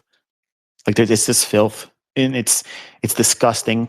And the only thing they're doing is constantly talking about someone else. Many times it's me. But when they get really, really vulgar, I can't watch that. Like I can't watch it. And if they talk in a way that, now don't get me wrong, I am capable of saying a cuss word. Okay, I know it's hard for you to believe, but I'm capable of saying it once in a while. Okay, and I have to repent for that. But I'm not out here saying vulgar things for the sake of being vulgar. It's not something I want to place myself in the audience of. So when I started removing myself from those types of things, I noticed that it had a huge impact on a positive way, where I don't have the anxiety, I don't have the uncomfortable uneasiness, and it allowed me to think about things on a more wholesome level. And when you're balanced and your life is like that, illness is rare. I guess your body allows it. It allows you to rest. You sleep better. You just, I don't know. I guess all around your life just gets better because you're not constantly trying to figure out what the next thing's going to be, and you can't control it. So that's why I'm glad I never got involved in the voting, because when I was younger, I was very, very opinionated, and I had to have my way. Okay, they named streets after me, one way. And if you weren't doing things the way I wanted it, I had nothing to do with you. And if I were to vote, like, let me put it this way. If I would have voted in 2020, say I was a Trump supporter and I was voting Republican and I participated in it, I would have been, as a younger 20-year-old, 30-year-old Michael, I would have been nuts, raging constantly online, raging about it. And I'm thankful. I'm thankful that God took that interest away from me early on, when I had lots of people in my family trying to influence me into being a voter. My Uncle Stan, who, sowed the first seed in trading, in my mind, 13, 14 years old, he was a Democrat. And growing up, watching Michael J. Fox on a sitcom and thinking he was the coolest thing around. In that show, I'm a Democrat. Well, when I get older, I'm going to be a Democrat. So what was I doing? I was falling in line with the computer programming that they do. And that's what movies are doing today. They're sowing this woke mentality, this victimhood mentality. And if you have an opposing view, somehow you're racist, somehow you're a bigot, somehow you're just, you need to be exterminated. And to me, they can kiss my ass. I don't care about your woke bullshit. I don't care about your opinion. There's two genders, and if you have a problem with that, that's your fucking problem. That's your problem. It has nothing to do with me. But no one's convincing me when it wasn't Adam and Steve. Okay, it was Adam and Eve. Okay, I don't care how you slice it. Okay, your great parents was a man and a woman, and you should be thankful that that's how it was, because that's the only way. Your relatives, no matter how far you want to go back, whether you're black, white, yellow, Asian, brown, whatever you are, okay, we're all coming from the same two people, okay? That one man and that one woman. That's how it started. And there ain't nobody better than anybody else because of their race. That's the way it was. I don't care if Adam was black and Eve was bone white. I don't care. Or vice versa. I don't care what their colors were. That's where we all came from. That's where we came from. We all got a little bit of black in us. We all got a little bit of Asian in us. We all got a little bit of whatever it is. We're all mixed up. We're all mixed. We all came from those two people. But you get tied up in this tribal mentality, black and white, Muslim, Christian, Republican, Democrat, woke, not woke. I'm not going to put myself in that horseshit. I'm not going to do it. Make up some nonsense to try to fit in either. I'm going to say what I believe is factual, it's truthful, and it's not meant to be argumentative. But I'm also going to defend my position and say, I'm not going to think like someone that has mental illness. And I'm not going to champion people that have mental illness. I'm not going to lift them up and say that they're worth following and look their pillars of the community because they have a mental illness. Because that's what is on today. And that's how we got ourselves in this situation. So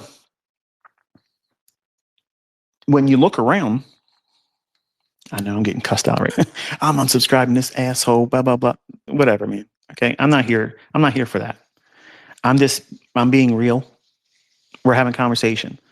If we were out going about town and you were friends with me and we're sitting here having a drink or whatnot, I don't drink alcohol, but we were having a drink and we just got on a conversation and I was your friend, you're my friend, I would feel comfortable talking like this way with you, knowing that you see me as your friend and my friend can have a differing opinion about something and it doesn't change that friendship. It just means that, hey, they see it differently than I do. But because they're my friend and I love them, I can tolerate their indifference to what I believe in. Because it isn't going to change how I live, and I'm not going to change how they live.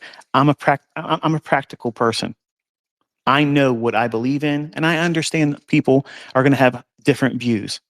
If you want to go and sleep with the same sex and have a lifestyle like that, I know enough that I'm not going to change that. I'm not going to have any influence over that. But I don't like the idea that when I grew up, everybody, we would go to comedy clubs, okay?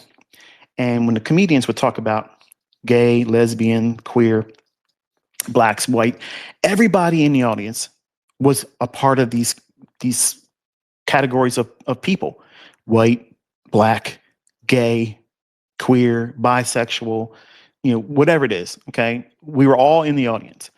And no matter what that comedian would say, we would all be laughing our asses off. Laughing our asses off.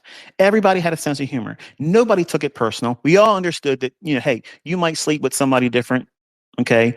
And you may choose to live your life a certain kind of way. But you know what? Heterosexualism wasn't shoved down your throat every day.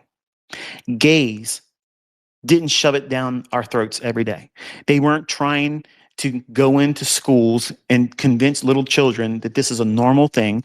No matter what you are, heterosexual or queer, lesbian, gay, whatever, children shouldn't even be exposed to that at all. Why would you bring someone that young into a conversation about something that's like an adult conversation, sexuality? That's perverse. There's something inherently wrong about that. And in Generation X is what I'm part of. We were the last give a fuck generation. We cared about each other. We could get along with everybody. Okay. Comedians could talk about blacks and the blacks would love it and laugh about it. And they would talk about whites and we would laugh and we'd all love it.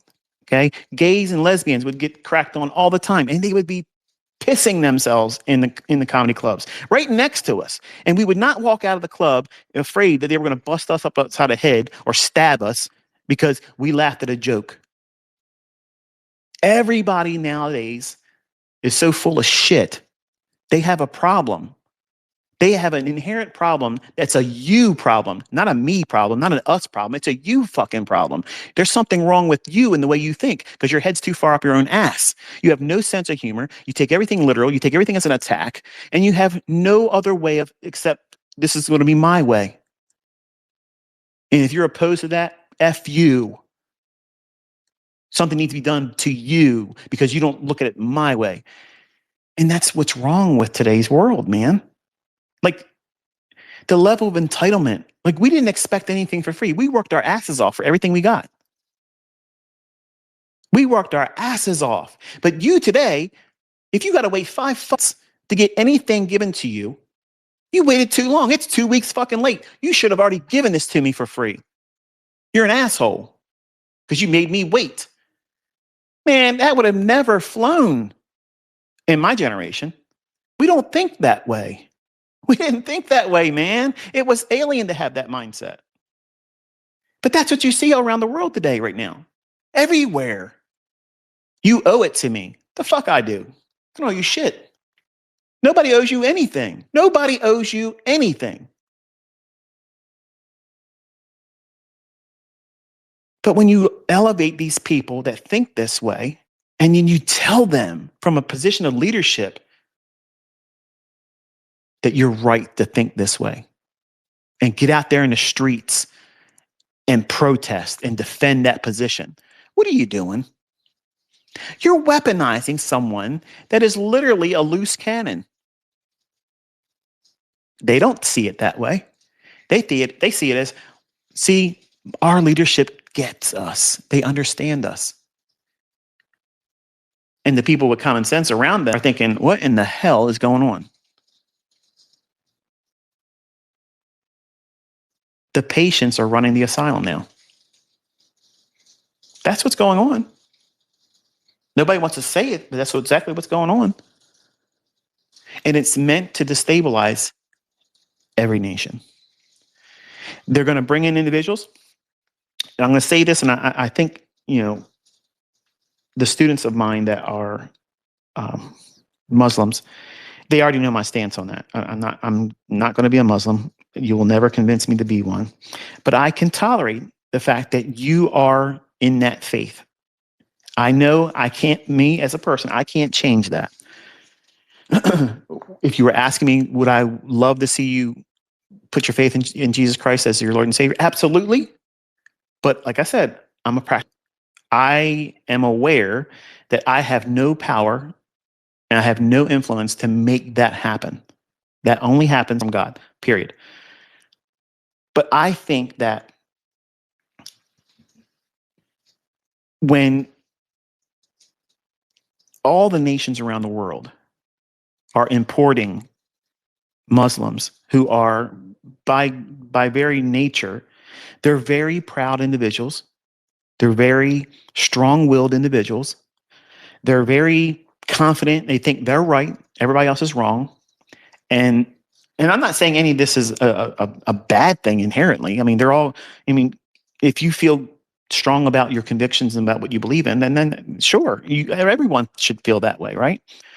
I just don't agree with who they believe. I don't believe that anything they talk about in terms of the Quran, God, their idea of God, at the afterlife or how you get there, all that stuff. I'm opposed to all that. But I'm not going to belittle them because I don't agree with them. I identify the divergence between the two faiths, Christianity and Islam. But I don't want to alienate them as a student because I'm not here as a preacher. I'm here as a man that's sharing something that I feel gifted.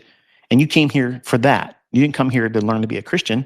You didn't come here to learn my political persuasion. But because I had so many people asking me to talk about these things, that's why we're here today talking about them. Okay. So, but when you start importing the strongest willed, aggressive ideology, that is Islam, when you start importing them in all these nations, UK, Ireland, United States, what do you think the outcome is going to be? Are you surprised that you're seeing all these things happen? Because Islam is not taught to its believers to go in and assimilate anywhere. It's taught to spread their form of religion, and everybody should submit to it. And if not, you're a problem. You either convert or you got to go. But they're the guests here. Okay? The guest doesn't get to come to the house and set the rules. And my opinion is they know this by bringing them in here, in every nation. Now, am I against Muslims, moving into other countries by immigration legally? No, absolutely not. Do they have the right to have their mosques and what? Do they have the rights? I don't think it's appropriate for them to be blowing that prayer thing 5 times a day early in the morning. Because I'm going to be honest with you, and this might sound disrespectful, but if that was going to the area where I lived at, I would have speakers on the roof of my house playing Van Halen as loud as these things would play. And I would drown out that thing. Okay. I wouldn't go over there and cut the wires and do those types of things, but I would literally, Van Halen would be wailing the entire time. 2 minutes before it and 2 minutes past the length of it. That's how it would be. And if that upsets you, go back to the point of what I mentioned earlier. Every one of us has the right to have a differing opinion.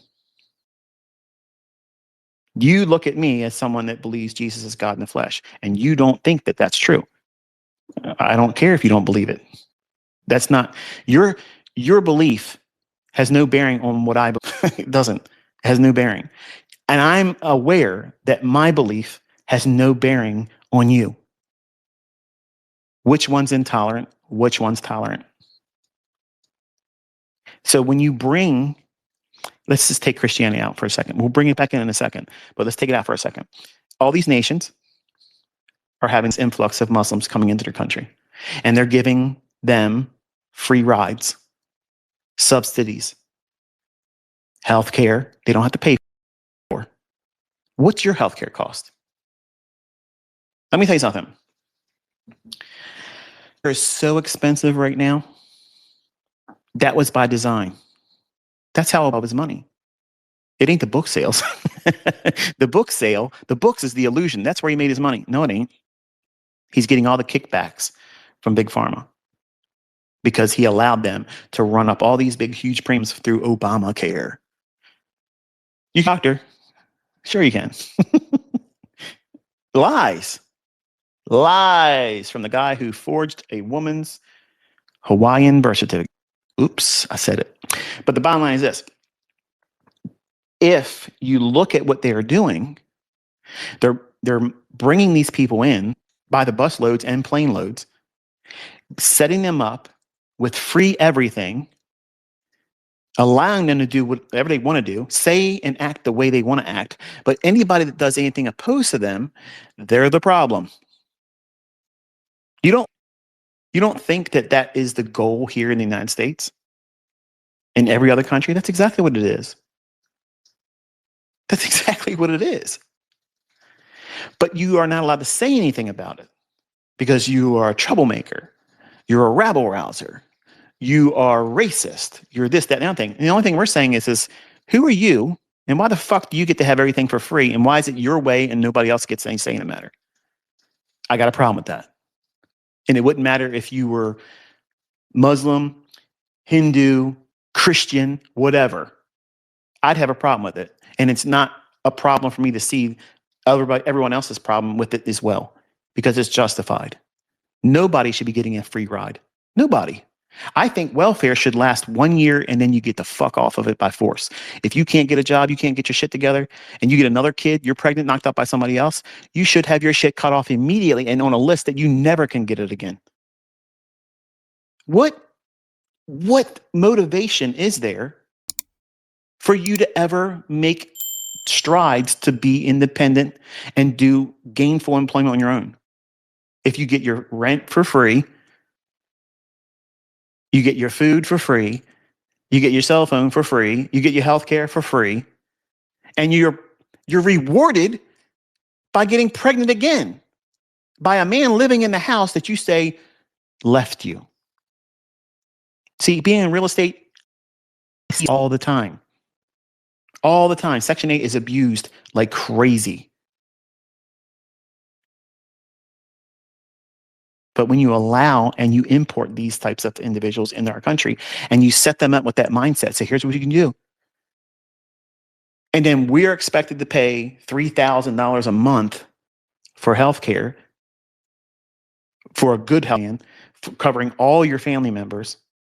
And then you still won't have that company pay out anything because you have to meet a deductible of $10,000 a year before they start paying anything. That's some bullshit. That's some bullshit. But they get a free ride, they get to have everything, and they have better coverage too. Come on, man. What is it meant to do? It's meant to have people pissed off. And what are they going to be pissed off about? The person receiving it. So what are they doing? They're engineering class warfare. I hate those Muslims because they get to get everything for free. They're only getting what they're given. They're not taking it by force. They're not taking it by force. It's given to them. Just like the people that abuse welfare here before they started doing that stuff. They're taking what they're given. And they're rewarded to live that way because that's the Democratic voters' base. There's got to be two sides, folks. If there isn't two sides, they can't keep us divided. And that's what it's all about. But I suggested people to read Albert Pike's Three Wars letter. Now, if you research it long enough and deep enough, you're going to see that people are going to kind of try to say it was forgery because it uses words like Zionism and fascism, which didn't exist then. That's some bullshit. That's some bullshit. Okay.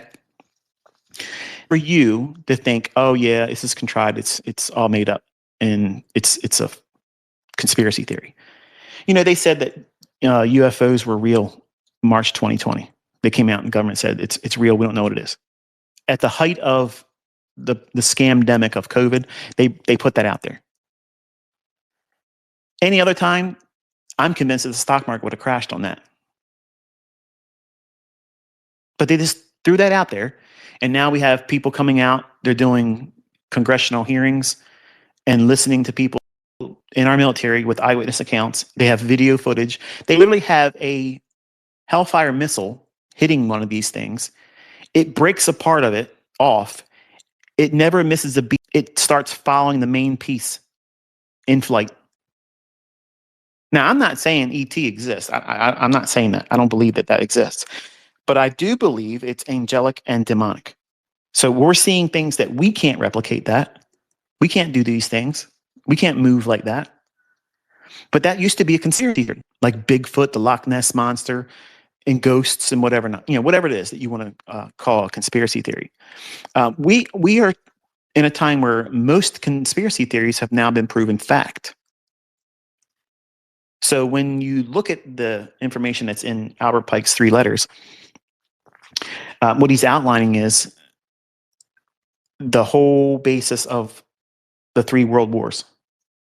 And the third one, it pits Christians versus Muslims. I'm not supporting the idea that Christianity should war against Islam. Islam shouldn't war against Christianity. But by its nature, Christians cannot accept what Islam promotes. It can't happen. Because they say Jesus wasn't God. They say that he wasn't crucified. They're not saying anything that is the pillars of Christianity, his death, burial, and resurrection. I mean, that's it. Without it, there's no hope. And Islam stands in opposition to that. And it came 500 plus years after the fact. So I'm not listening to any come lately gospel. I'm not going to hear that. It doesn't make any sense to me. It's too far late. And honestly, it's something that is 100% diametrically opposed to the message and gospel of Jesus Christ. So period. End of story. That's why as a Christian, and every Christian that understands the whole tenets of Christianity would never accept Islam, ever. If they really understood what the word says, they would never do that. They would never listen to any other false god. They would never listen to any other color religion. They wouldn't do it. And Islam is taught to them to say there is no other God but Allah, and there is no this, that, and the other thing. Okay, great. But I'm just going to say this. Look at Isaiah 14, and you're going to see there's Allah. Look at the Hebrew, and right there. I will be like the Most High. I will ascend like the Most High. Look at that in the Hebrew. That's Allah. Oops. So yeah, Lucifer has that book. That's it. And I can't subscribe to that. I can't do it. So I don't worship the created. I worship the creator. And when you have the last letter that Albert Pike outlining what the third world war is going to be, the main players are Muslims versus Christians. Now watch this. When you study the book of Revelation and then you study the entitology of Islam and Christianity, they dovetail perfectly. Not because Islam's correct. It's because it's juxtaposition and diametrically opposed. The roles of the players in relation are the same perspective that Islam holds, but who they see as their Al-Mahdi is the Antichrist through the lens of Christianity. Now, it's too much to go on. There's too much to go on in terms of breaking that down. But I can do this if you want to see it. And it'll be very clear, very, very, very clear why Albert Pike and the Masons have this view of bringing that together, because they're the two fastest growing monotheistic religions.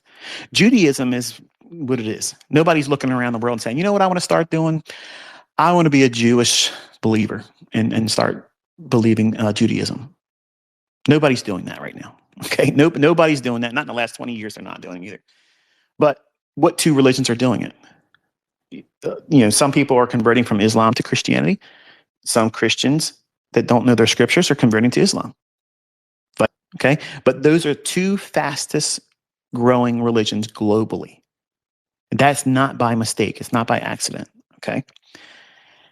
The book of Revelation talks about things that if you study the original language, you'll see symbols in Old Testament prophecies relating to the end times. And they are all pointing to anything apart from Islam. It doesn't fit, but it fits perfectly with Islam. Now, I'm not saying here's the part where if you are a Muslim, you're getting greatly offended by what I'm saying. In fact, your blood's probably boiling right now. I'm not saying these things to infuriate you. I'm causing you, hopefully, enough interest to research what I just stated. Don't think that you're right and I'm wrong. Don't just, because the Bible says this, and I think it's pretty evident in just the common sense perspective. If someone answers a matter without looking into it, checking the facts, they're a fool. Just because I say something and you think you're right, that shouldn't be the end of the conversation. Or if you're a supporter of me, just because I say it doesn't mean that you should just listen to what I say and say, well, take it on his own merit of being Michael. He wouldn't lie to us about that. I'm a man. I could lie. I could be dissing you. Don't listen to what I'm saying. Look into it. It's fascinating. If you're a Muslim, it's going to be fascinating for you to look at the end time parallels, but where they break apart, they still fit together in a way where each side thinks they're right, but only one of them is going to be right. Only one of them is going to be right. But what is Islam's goal? Global domination. They want Islam everywhere. As Christians, we preach and share the gospel, but we also know that we have been given free will, and we're not going to win everybody. Islam, their mentality is they're going to be everywhere. They want total domination. And that's what that fourth and dreadful beast in Daniel that shows up again in Revelation, that's what it's describing. It's Islam. Islam is in the Bible, but it ain't recognized for the things that Islam wants it recognized for. And a lot of Christians don't even see it. A lot of pastors don't even see it because it's not politically correct to talk this way. Because Muslims, admittedly, I understand, if I was coming at them in a very disrespectful, meant to be demeaning, meant to be villainous, then obviously I can see how, they could be offended. I'm trying to inspire you to prove me wrong. Just same way I did with trading. I want you to listen to what I just said. If you're a Muslim, or if you're just morbidly curious, you're not a Christian, you're not a Muslim, but you just want I want to see this guy be proven wrong. Go in with that moxie, go in with that attitude, that perspective. I want you to go in there looking at it, because when you see it, you can't unsee it. It's obvious, and it's not by accident. See, Masons, I had an opportunity to be a Mason, and once I looked into it a little bit more, I was like, hell the fuck no. No way. Absolutely not. Because whether you understand it or not, Mr. and Mrs. Mason, okay, you're worshiping Lucifer. Period. End of story. That's it. You're a Luciferian. That's what you're doing. And you can't serve two masters. The Lord Jesus Christ is the only master. He's the only Lord. He's the only God-man. He's the only creator that was manifest in flesh. That means the angels finally saw him, and we beheld the face of God. You can't serve him and serve who he created, which is Lucifer. And that's what Masons do. That's what they do. Every president has to be a Mason. Did you know that? Why is that? Albert Pike was a 33-degree Mason. And that Third World War, you can see all the chess pieces come together. Where are they importing Muslims in every country? What's happening when they get there? They're trying to take over. They're causing a ruckus because they believe they're supposed to be doing it. That's what their religion tells them to do. So you can't really fault them because they're brainwashed at an early age. This is what they're supposed to believe. So I'm not trying to say, these are terrible people. I think they're just misguided. But they're being used as pawns, just like the Christians today are going to be used as the other side. It's going to be an extreme version of Republican versus Democrat, but on the global stage, because Republican and Democrat is just isolated to and limited to just the United States. So there's no real there's no Democrat and Republican in the UK and in Ireland and other countries. Okay. But they're migrating these chess pieces into every country. So that way we as a citizenry, whether we're Christian or not, we see them and we start building animosity. You're getting all this stuff for free. You're taking advantage of us. You're beating us down. Let me tell you something. Anybody that takes advantage of the taxpayer's dollar is a piece of shit to me. Okay? I said it. I don't give a fuck what you think about. I don't care what your feelings are about it either. Okay? You're a fucking thief. Okay? You're a thief. You need to go to jail. You need to pay for those crimes. But when there are individuals that are brought here and they are coddled, enabled, and protected, it's not just a crime that they did. It's the leadership. It's the law, the judges, the prosecutors. All of them have a stake in it. And my opinion is there's no fixing that. So where are we at? We're teetering. We're teetering on that precipice of once we fall over, it's going to set things into motion where it's going to be violent. Like it's going to be violent.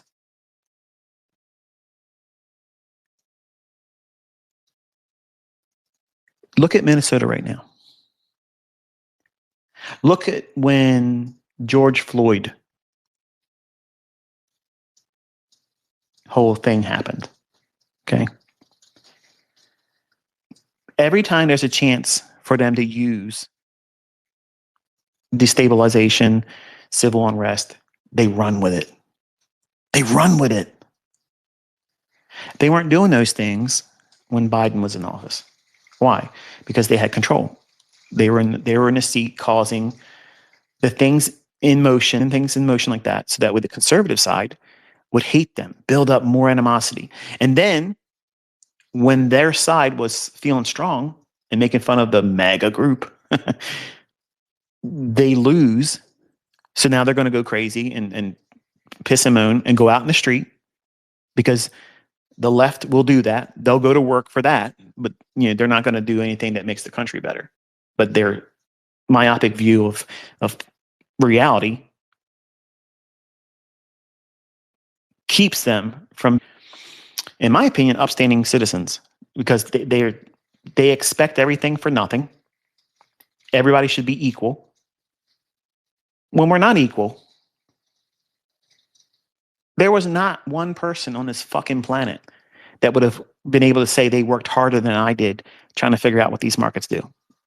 I gave my everything. Everything. So no, there's nobody else out there that did more work than me. Anybody else that comes along and says, yeah, well, I'm going to teach SMC concepts and blah, blah. You don't have the authority, bitch. You didn't earn it. You don't know them. You don't know it. And that's why I talk the way I talk. It sounds narcissistic because you're an entitled little bitch that you think is owed to you, and you can just move on in and set up shop. No, you don't get to do that.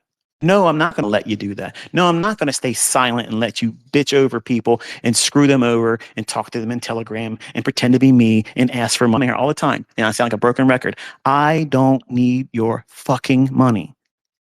Okay? That's what separates me from all of you other motherfuckers. You are all panhandling because you need the money. I don't need any fucking thing. And when I see them into our country, in other countries, and they get a blank check to fuck everybody else over, and they're rewarded for doing it,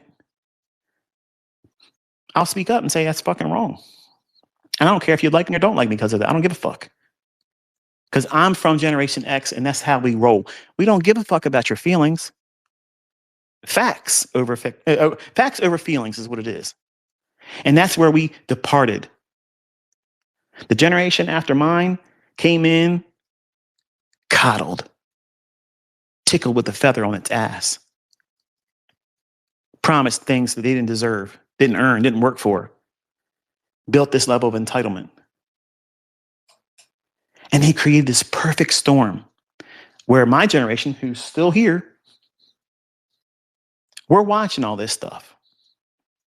We don't go out there in the fucking street and act like a fool. We don't do that shit, because we have common sense to know that doesn't do anything. We don't burn our own fucking neighborhoods down. We don't burn our own fucking businesses down. We don't victimize our neighbors. We don't do that shit. Retarded fucking ass clowns do those types of things. People that are uncivilized with no fucking common sense or IQ do those types of things. Or they're paid to do those things. Either way, that same coin is the same coin. One side or the other, it's still the same coin. It's ass backwards mentality. It's not positive. It doesn't build anything up. Its only purpose is to destabilize and play the counterparty of heel. Just like in wrestling, there's the bad guy, the heel, and there's the face, the good guy. That's the plot. That's the meta narrative between the opposition, the plot, the war narrative. And if that narrative is always implemented, you never see the story writer, because that's who's pulling all the strings behind the scenes. And that's who's profiting. That's who's hurting us. That's who's hurting us. When we're constantly bickering and fighting with this one and that one, you're wrong. No, you're wrong. I'm going to kill you for it. What? What? How did we jump from, I don't agree with you, you don't agree with me, you don't exist because you don't deserve to breathe anymore? And you don't think that's mental fucking illness? Like, that's lunacy. I don't agree with Muslim doctrine. I don't agree with Hindus. I don't agree with atheistic views, okay? I don't agree with Judaism. Things about it that's wrong. But I don't look at them and say, you don't exist. You don't get to exist. You don't deserve to live because you don't believe that what I believe. That's monstrous to think that way. I can accept the fact that God in his infinite wisdom gave all free will. You don't have to believe in him. You don't have to. You don't have to keep his commandments. You don't have to believe what he said. This is the only way you get heaven. You don't have to believe any of that stuff. You don't have to. But when you stand in front of him, you have to accept the punishment for not having done so. That's the only have to that's in there. I'm not the judge, jury, and execution of people that want to disobey it. I'm just obligated to share it. Once I share it, it's on you. If God chooses to, not draw you any closer to him and give you any more faith because he's the author and finisher of your faith, that's his decision. It's not mine. Islam doesn't have the right to force itself on me and you. I don't have the right to force Christianity on any of you. Hindus don't have the right to force it on us or anyone else. Atheists have no right to be able to say there is no God and government when our founded on the principles of the Bible. So no, you don't have a say-so in that matter.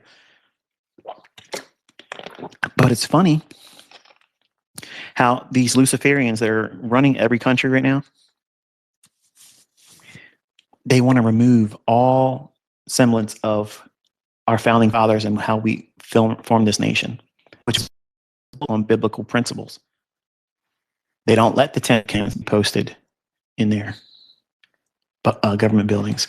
Up in Minnesota, you can walk in there and see that the Satanists have a plaque up there basically saying, thank you, Tim Walz, for allowing, Satanism to be, promoted in there, blah, blah, blah. And that's allowed there. You don't think there's a problem with that? It'd say you're a Muslim. Do you have a problem with that? You should. But how about the atheists? You have a problem with that? Because that's who they believe is God. They believe that Satan is the God. You have a problem with that as an atheist? Or is it just because Jesus is your real problem? So anyway, I was thinking to myself when I first started this, I didn't want to have a lot of time on here. And let me take a look at my phone and see if there's any reason to get off this. 2 hours and a half we've been talking almost. Let's go till noon, and then we'll kill it. I'm surprised my wife hasn't come in here and given me the evil eye. I'm not sure where I was going with today. Like I just wanted to hang out and talk with you, like we're friends, like we're family. I'm sure I said some things today that probably offended some of you. And I'm not going to apologize for that, because that close friends should have very polarizing conversations every now and then. And let that friendship be tested. Let it be tested. Do you have a friendship, have a relationship with me as your mentor, where you can listen to me, share my views and my opinions? I'm not forcing them on you. Nothing I'm saying here is forcing it on you. But I'm also saying in the same vein that none of you have any influence over me. And that's okay.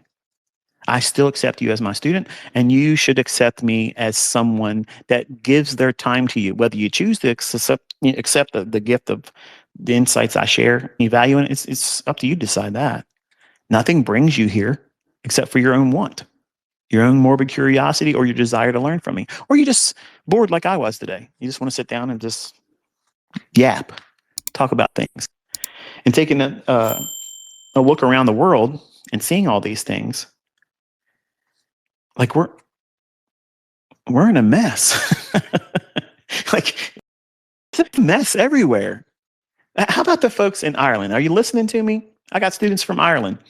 You and tell me what you see. And I'm not asking you to go in there and start berating Muslims and Islam's supporters and calling them out, of their name or anything like that.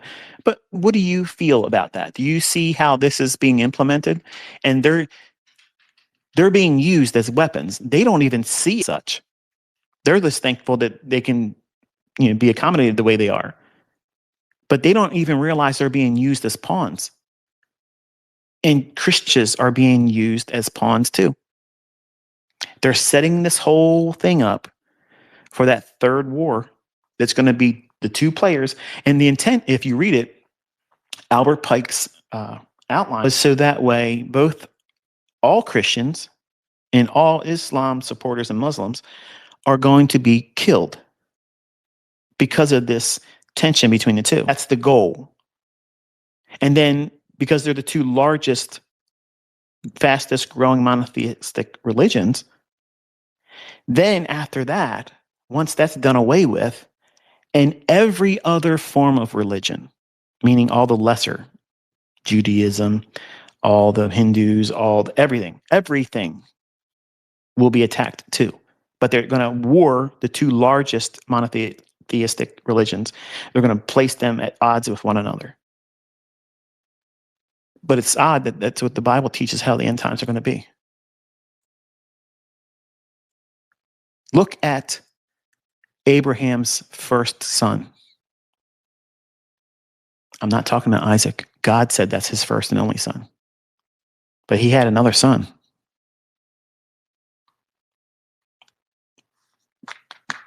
Think about it. Where'd he go in the world? God said he was going to make him a great nation. Look at the Middle East. He did. He did.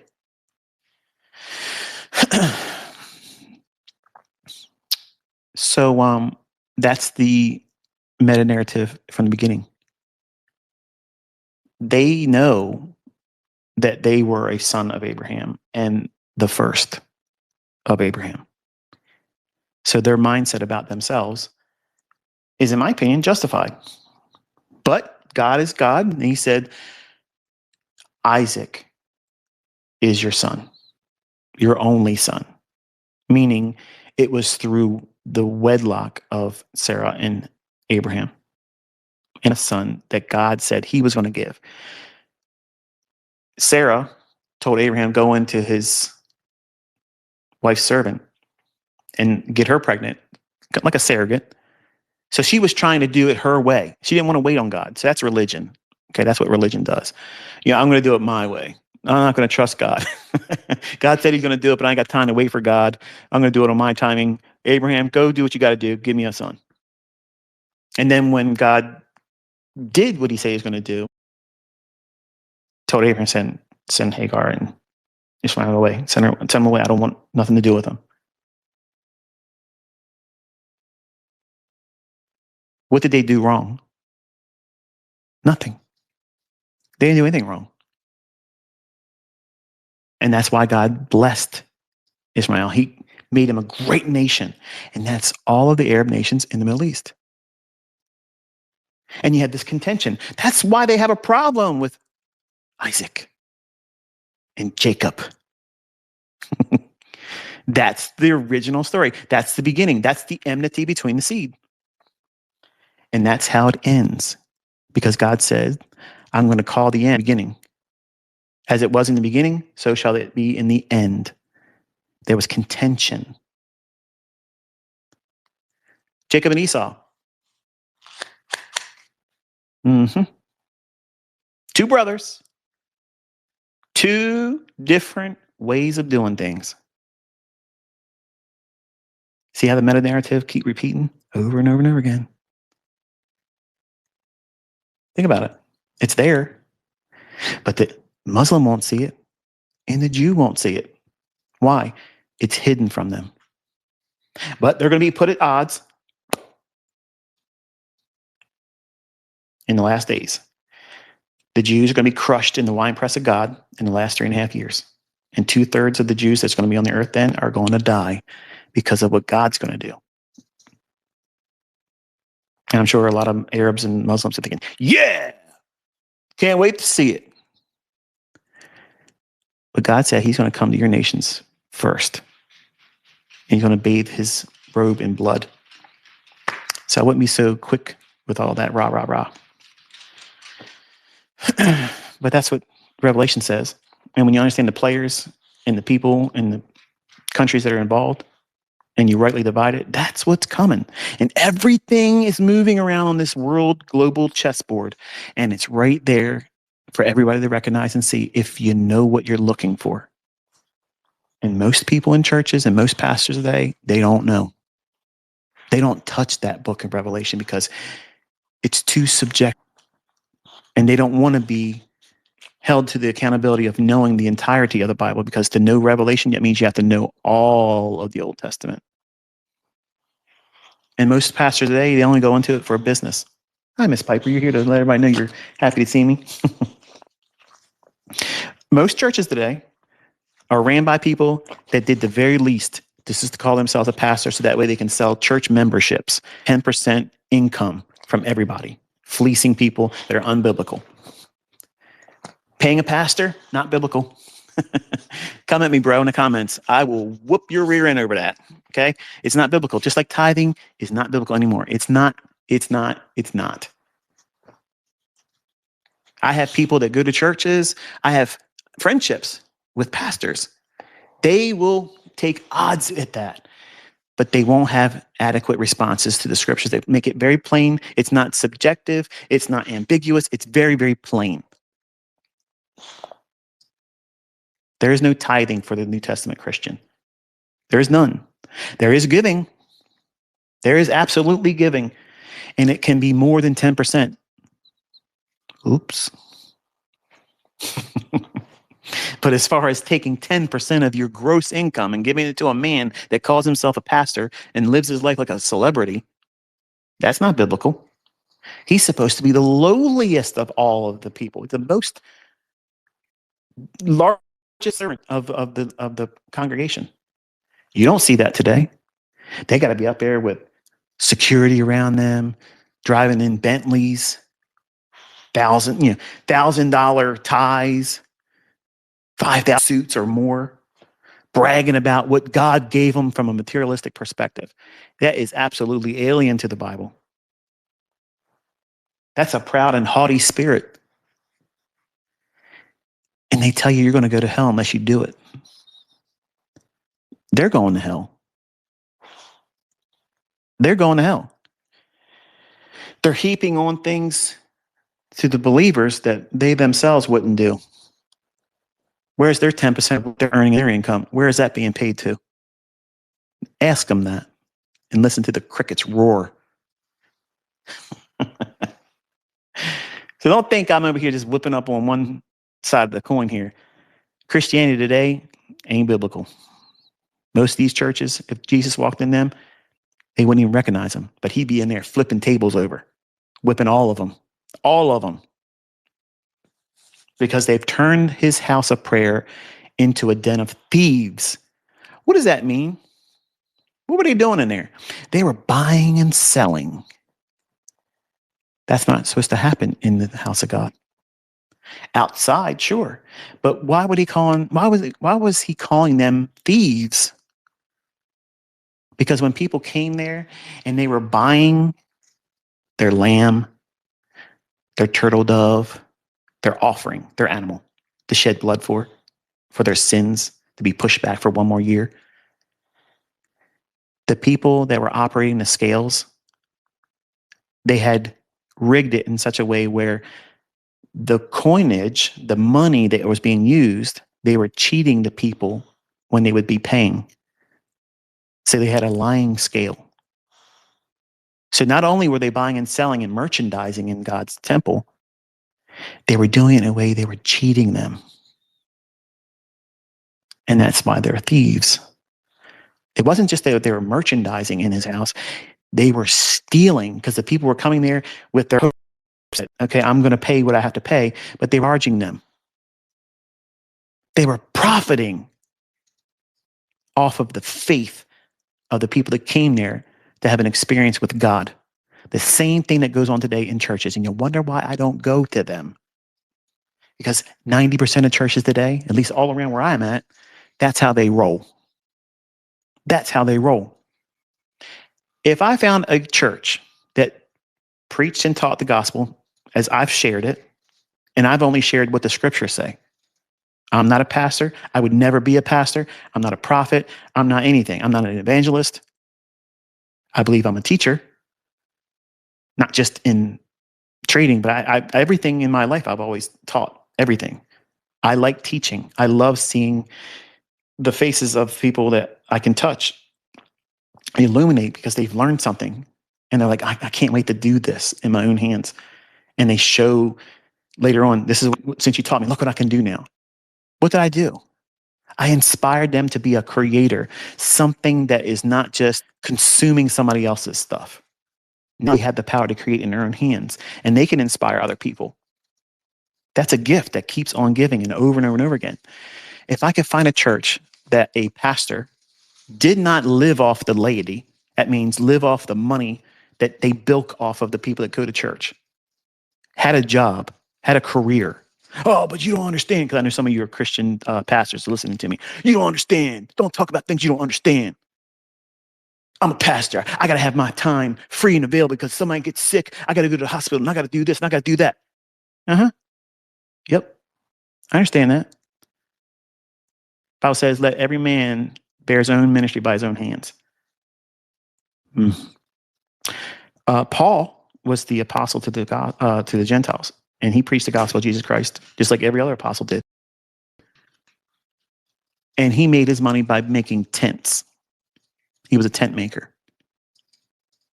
He told them plain and simple, thank you for getting the money together when I come and visit, but it's not out of necessity. You don't need to. I appreciate what you're doing, but it's not out of necessity. Find that being taught in the church today. You won't see a pastor touch that, man. Because that unravels. Because they know the common folk don't read and study the Bible. They don't do that. And the emails I'm getting from people that have gone to churches and been Christians for a long time, they're saying, I have never seen the Bible taught this way. And I've been a Christian for X amount of years, blah, blah, blah, blah. I know. But I don't want to spend my time beating up on everybody because it's not edifying. But when you see it and you recognize it for what it is, it's refreshing, isn't it? It's like a breath of fresh air. It's like, wow, I really want to be in the Word now. Contrast that with you showed up on Sunday, or maybe you're Christian and Easter Christians, 2 times a year Christians. You show up in your best duds. You dress up in all your good clothes, your church clothes. Make you feel like you're rich. You don't want to be embarrassed by going in there in church and not looking like you can afford the finer things in the world. You show up and you hear the message. All right, sing a couple songs, stand up. All right, it's that time now. We got to give unto the Lord. Give cheerfully and generously. 10% and 5% minimum offering. Shall a man rob God? You don't want to rob God, do you? Well, how are we robbing God? Well, Malachi says, God said, you robbed me in tithes and offerings. Well, what does that mean? Well, that means give 10% of your gross income. That means before taxes, because it ain't government gets their cut first, and then God gets the leftover. So you got to give it off the gross, because then they tax you. It's taxing on the gross. So what are you going to do? You're going to give me 10% of your gross income, and you're going to give me 5% of a love offering, because that means you really cheerfully giving, because God loves a cheerful giver. And if you don't, you're robbing God. So what's that make you? It makes you a thief. And where's a thief go when he dies? He goes to hell. And that is twisting scripture, because Malachi is talking about how the priests were not allowing the food welfare system, which is what tithing was. It was not money. There was no food for the widower, the widow, the vagabond, the destitute, those in need. If they came to the priest and said, we're hungry, we need something, they wouldn't have it to give to them. So how are they robbing God? By not having instituted what he ordained as a welfare system for those people that were in lack. And it was always food. He did not say, go to the priest and get some money. Go there if you're hungry. Put it in my storehouse. So that way there's meat in my storehouse. So that way when they come and they ask for it, you have it in abundance to give to them. And I get the glory because I told you to do it and you were obedient. You're obedient. That is not money. That's not money. You can't eat money. Study it some further, and you'll see that when the tithe that you were going to give, if it's too much to carry and you have a long journey before you can get there to leave it there, God said, sell it for money. And then when you arrive to where you're getting, go and everything that your heart desires, and you and your whole household eat it and be joyful before the Lord. Find a pastor teaching that. It ain't going to happen. They can't get their Benz. They can't get their Rolls Royce. They can't live lavish on that. They got to twist you into hellfire fear, or they can't extort that money from you. That's biblical, folks. That's biblical. And I found that out the hard way. Because I used to tithe and I used to pay offerings and I supported overseas ministries and all these other people. And I did it gladly. And then when I went in to defend a friend, to give him encouragement that, listen, just do the best you can. And then I discovered it isn't biblical. Imagine that bitter pill. Yeah. And I went and sat with the pastor and the associate pastor. And I said, I got something I got to talk to you. This is pretty worrisome for me. I'm not stupid. And I'm looking at this, not just on the superficial text, but I went to the original language, and what you're talking about, it don't hold water here. That dog don't hunt. So you're running this like a business. Well, it is. Well, I understand it's a business, but it ain't supposed to be ran like a business. It's supposed to be a welfare program that you're not supposed to profit off of. Hello. God is robbed of the glory of meeting the needs of people when they have a genuine need. Ask these pastors to help you feed your house when you're short on money and you can't make your bills. Look at their face when you ask them. That'll tell you everything you need to know. They care more about building these big monstrous churches, these big, huge monstrosities of buildings that God doesn't care anything about. But that's their retirement plan. You pay that off for them. And when they want to retire, they sell the church building and they have all the proceeds to live off of. And the whole time, they didn't have to pay taxes. I believe that every church should be taxed. It's a business. I have businesses and I have to pay taxes.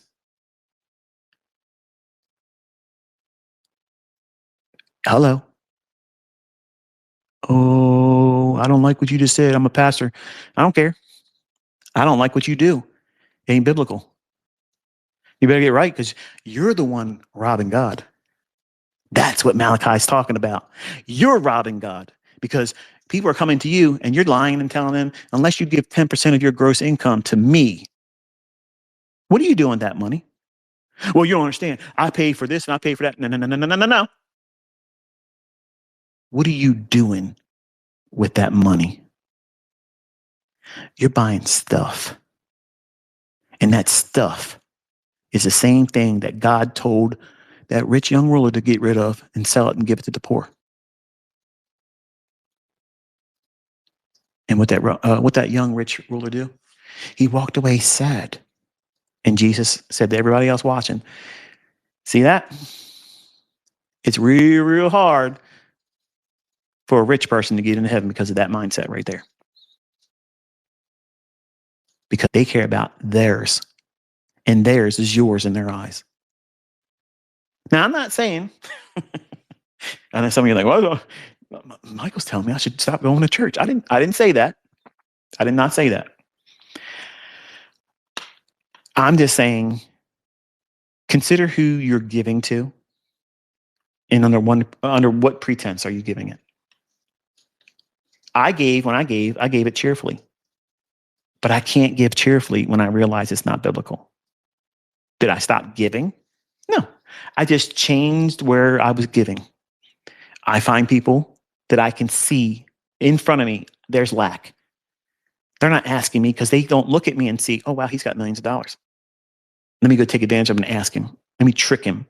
Let me put a homeless sign in front of me and he'll give me all the money. No. I can see they have a need. I can see it. And without being prompted or asked, I help them. Go through a grocery store. Go there for the express purpose, not for you to bring home anything, but to go there and find someone and read their face. Look around. They have the smallest cart. They don't have the big cart. They have the smallest cart. They have the smallest thing of milk, the smallest carton of eggs, but they have a wedding ring on. They're not by themselves. They have one thing of ground beef, 2 cans of vegetables, maybe a loaf of bread, and the smallest condiment of mayonnaise, ketchup, or whatever. What are they doing? They're feeding themselves on what they have left after everything that they got coming in. And you know it by how they look on their face. They're not walking around head up, smiling. How you doing? Greeting everybody. Their heads down. Their face full of sorrow. They're broke. And then what I do is I walk up behind them when they're in the checkout line. And I motion to the person working the cashier. And I tell them, pointing to myself, I'm paying. They bring it all up. And I step right in front of them rudely. And I put my credit card in there. Put in my Super Saver phone number. That way I get the discounts. And then they look at me like I'm crazy. Some of them cuss at me and say, what the hell you think you're doing? And I say, it's paid for. Have a good day. And I go walk back into the grocery store and I find somebody else to do it too. And sometimes they grab a hold of me and they squeeze the life out of me because they're like, you're a godsend, because I don't have the money to do this. And you just did something that I know I got something from God. And that makes me go back in and find more people to do it. That's tithing. That's giving cheerfully. That's what God honors. God loves that.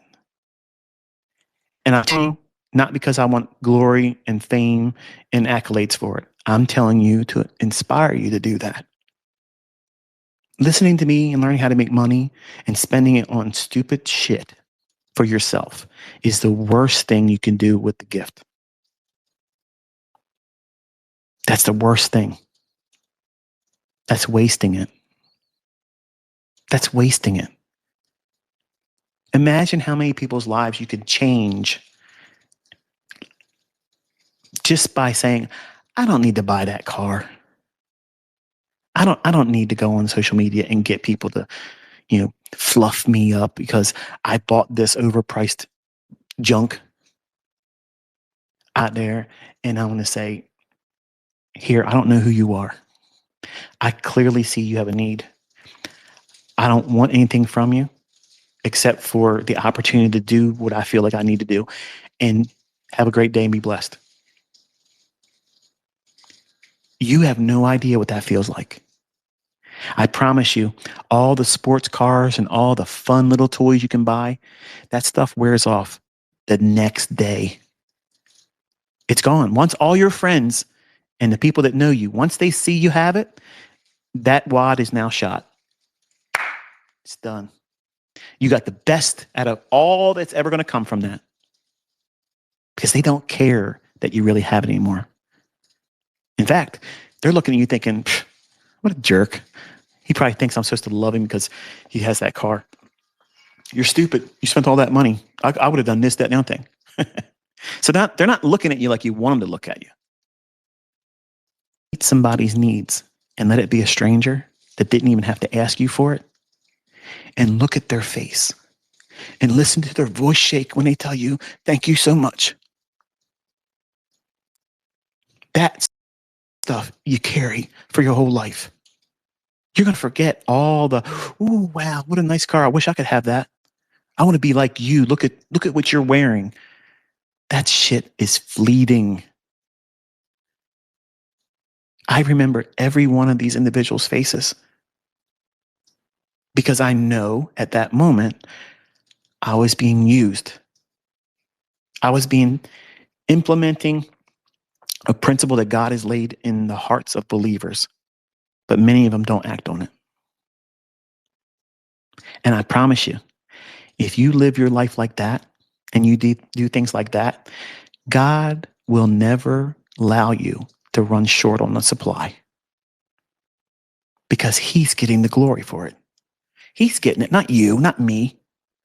He is. And man, that is such a reward. It is a reward. There's no ego there. It's about me. There's no selfishness, but you taste real love. You taste appreciation. You feel generosity in its purest form. And then you watch this person weep, and the cashier, they're weeping, and then you can't take it anymore, and then you're weeping. And you feel good. It feels so good. And it's infectious. It makes you want to do more of it. And the next time you see that cashier, they start smiling. You know right away what they remember. And you just sit and wait, because they're going to say it. It was awesome watching you do that. And I did the same thing right after that. The next weekend when I got paid, I found somebody that did the same thing. It felt amazing. How about that? How about that? That's church. That's living Christian life. That's giving. That's the real tithe. But you'll never see that taught, because it doesn't allow them to live a lifestyle that was never promised them as a pastor. If I had one wife, which I don't, I'm divorced. I had one marriage in the beginning that I did for the wrong reasons, but it was in my heart. I felt like I was doing the right thing. But because of infidelity, which the Bible says I can divorce for, but I don't believe we're allowed to remarry and not be in sin. So while I am remarried and I was born again after being married, I don't believe I meet the criteria to be a pastor. When I was younger, I had every aspirations until I read in the Bible that I don't have that right. So it kind of like knocked me down a little bit. Didn't take away the steam and the inspiration to want to share God's word, but it took away the reality that I can't be one. So at the time, I wanted to be a pastor like this, where I didn't live off of the laity. I didn't ask for their money. I was going to pay for the lighting. I was going to pay for all of the costs. So that when people came, they heard the word of God and they felt no burden. They had no expectation except for come there and worship the Lord. Hear the word, make a joyful sound, lift up your hands, praise and worship, pray, lay hands on other people, and let the gifts of the Spirit run. Leave changed. Leave prepared for the new week. Feel edified, filled up, inspired, taught what the word of God says. That's what I'm looking for in a church. And I can't find that. I can't find that. And the word says in the last days, there's going to be a famine in the land. And it meant the whole world. And it's not because of it for food, but it's going to be the word of God. There's a lot of places out there call themselves churches, but they are not teaching the word. They're teaching prosperity. And who's prosperity? Who's prosperity? It's the pastors. He's the one living high on the hog. His wife is living high on the hog. But the lady's coming in there, paying out, expecting God to do some kind of miracle because he's promised, oh, you're going to do this? Sow a seed. Sow a seed and the Lord's going to give you that house. Blab it and grab it. No, that's not biblical. And you wonder why so many people try Christianity that way and they don't stick with it. Because it's a false gospel. It's a false teaching. It isn't going to stand the test of time. And God's not in that. God's not in that. He never promised those things.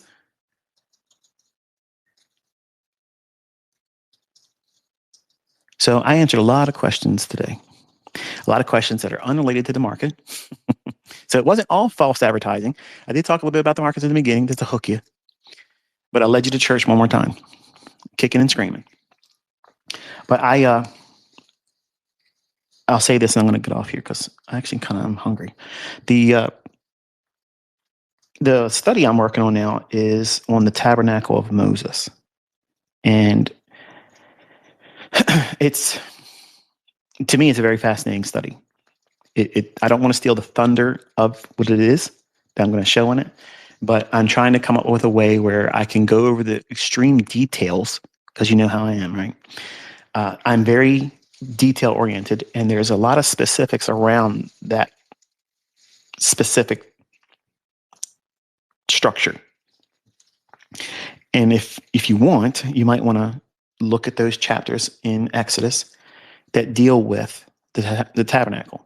Okay. And then when I get done with it, it'll probably take me about 2 hours to get through it. And it'll be kind of exhaustive. But I won't try to strip you of everything you can mine by studying on your own. But I promise you, it'll be so cool when you look at it. Because I love finding Old Testament things and bringing light to it where it's like, that is awesome. Like, that's neat. That's like, I wouldn't have saw that if I hadn't looked at it from that perspective. And when you see it like this, as I'm going to teach, it's just one of those things that makes you think, wow, I want to study more. And that's what's the inspiration for me doing that channel. Not only is it teaching people how to come to God in the right way biblically, but also how to revere and adore him in the study of his word, because it's fascinating. It's so fun. It's like a treasure hunt. And when you get in, you turn over all these rocks and you start thinking, wow, that's there? It's always been there like that? Yeah, it's always been there like that. And it's fun. And it's easy to be delighted by his word. It's just so fascinating. It's a rabbit hole that just keeps going deeper and deeper and deeper. And that, as the author, he can do those types of things. In a stale old book that people say this doesn't make any sense, it was written by a man, it keeps delivering deeper and deeper, layer upon layer. You can look at the same passages and go into them and see new depth, more insight, more manna, bread from heaven. So hopefully I've been, in a certain kind of way, entertained you, got you invested emotionally and psychologically to prove me wrong, inspire you to have a little bit of faith in humanity and not fall into the victim and trap that they're trying to have us fall into. Love your neighbor. It's everyone that's not you. They're going to do things backwards sometimes. They're going to look at things differently. But that doesn't mean war against them. It doesn't mean harm them. It doesn't mean threaten them. It doesn't mean go out in the street and break up their stuff or harm them. That's uncivilized. And I think that, unfortunately, we're going to see a whole lot more of that intensify. And when we get into spring and summer months, it's probably going to be off the charts. So I had some trips that may end up getting canceled if things start getting stupid. But I had time to talk with you today. I got to overstep my welcome because my wife is giving me that sign. I'm getting off now, hon. Okay, just give me a chance. Okay, I'm saying goodbye. That's what I'm saying to him right now. So I'm going to escape. I will wish you all a pleasant week. And when it comes to market commentary and whatnot, the second week of February, as I said, on February 10th, that evening, I will resume with using commentary, and I'll start talking about it on a daily as it happens. So until then, I don't know when I'm going to talk to you again, but the next bit of business will probably be that Bible study on Berean Study. And if I can get it done this week, I hope we'll have it up by Friday evening, this coming Friday. Until I talk to you next time, be safe and enjoy the weekend.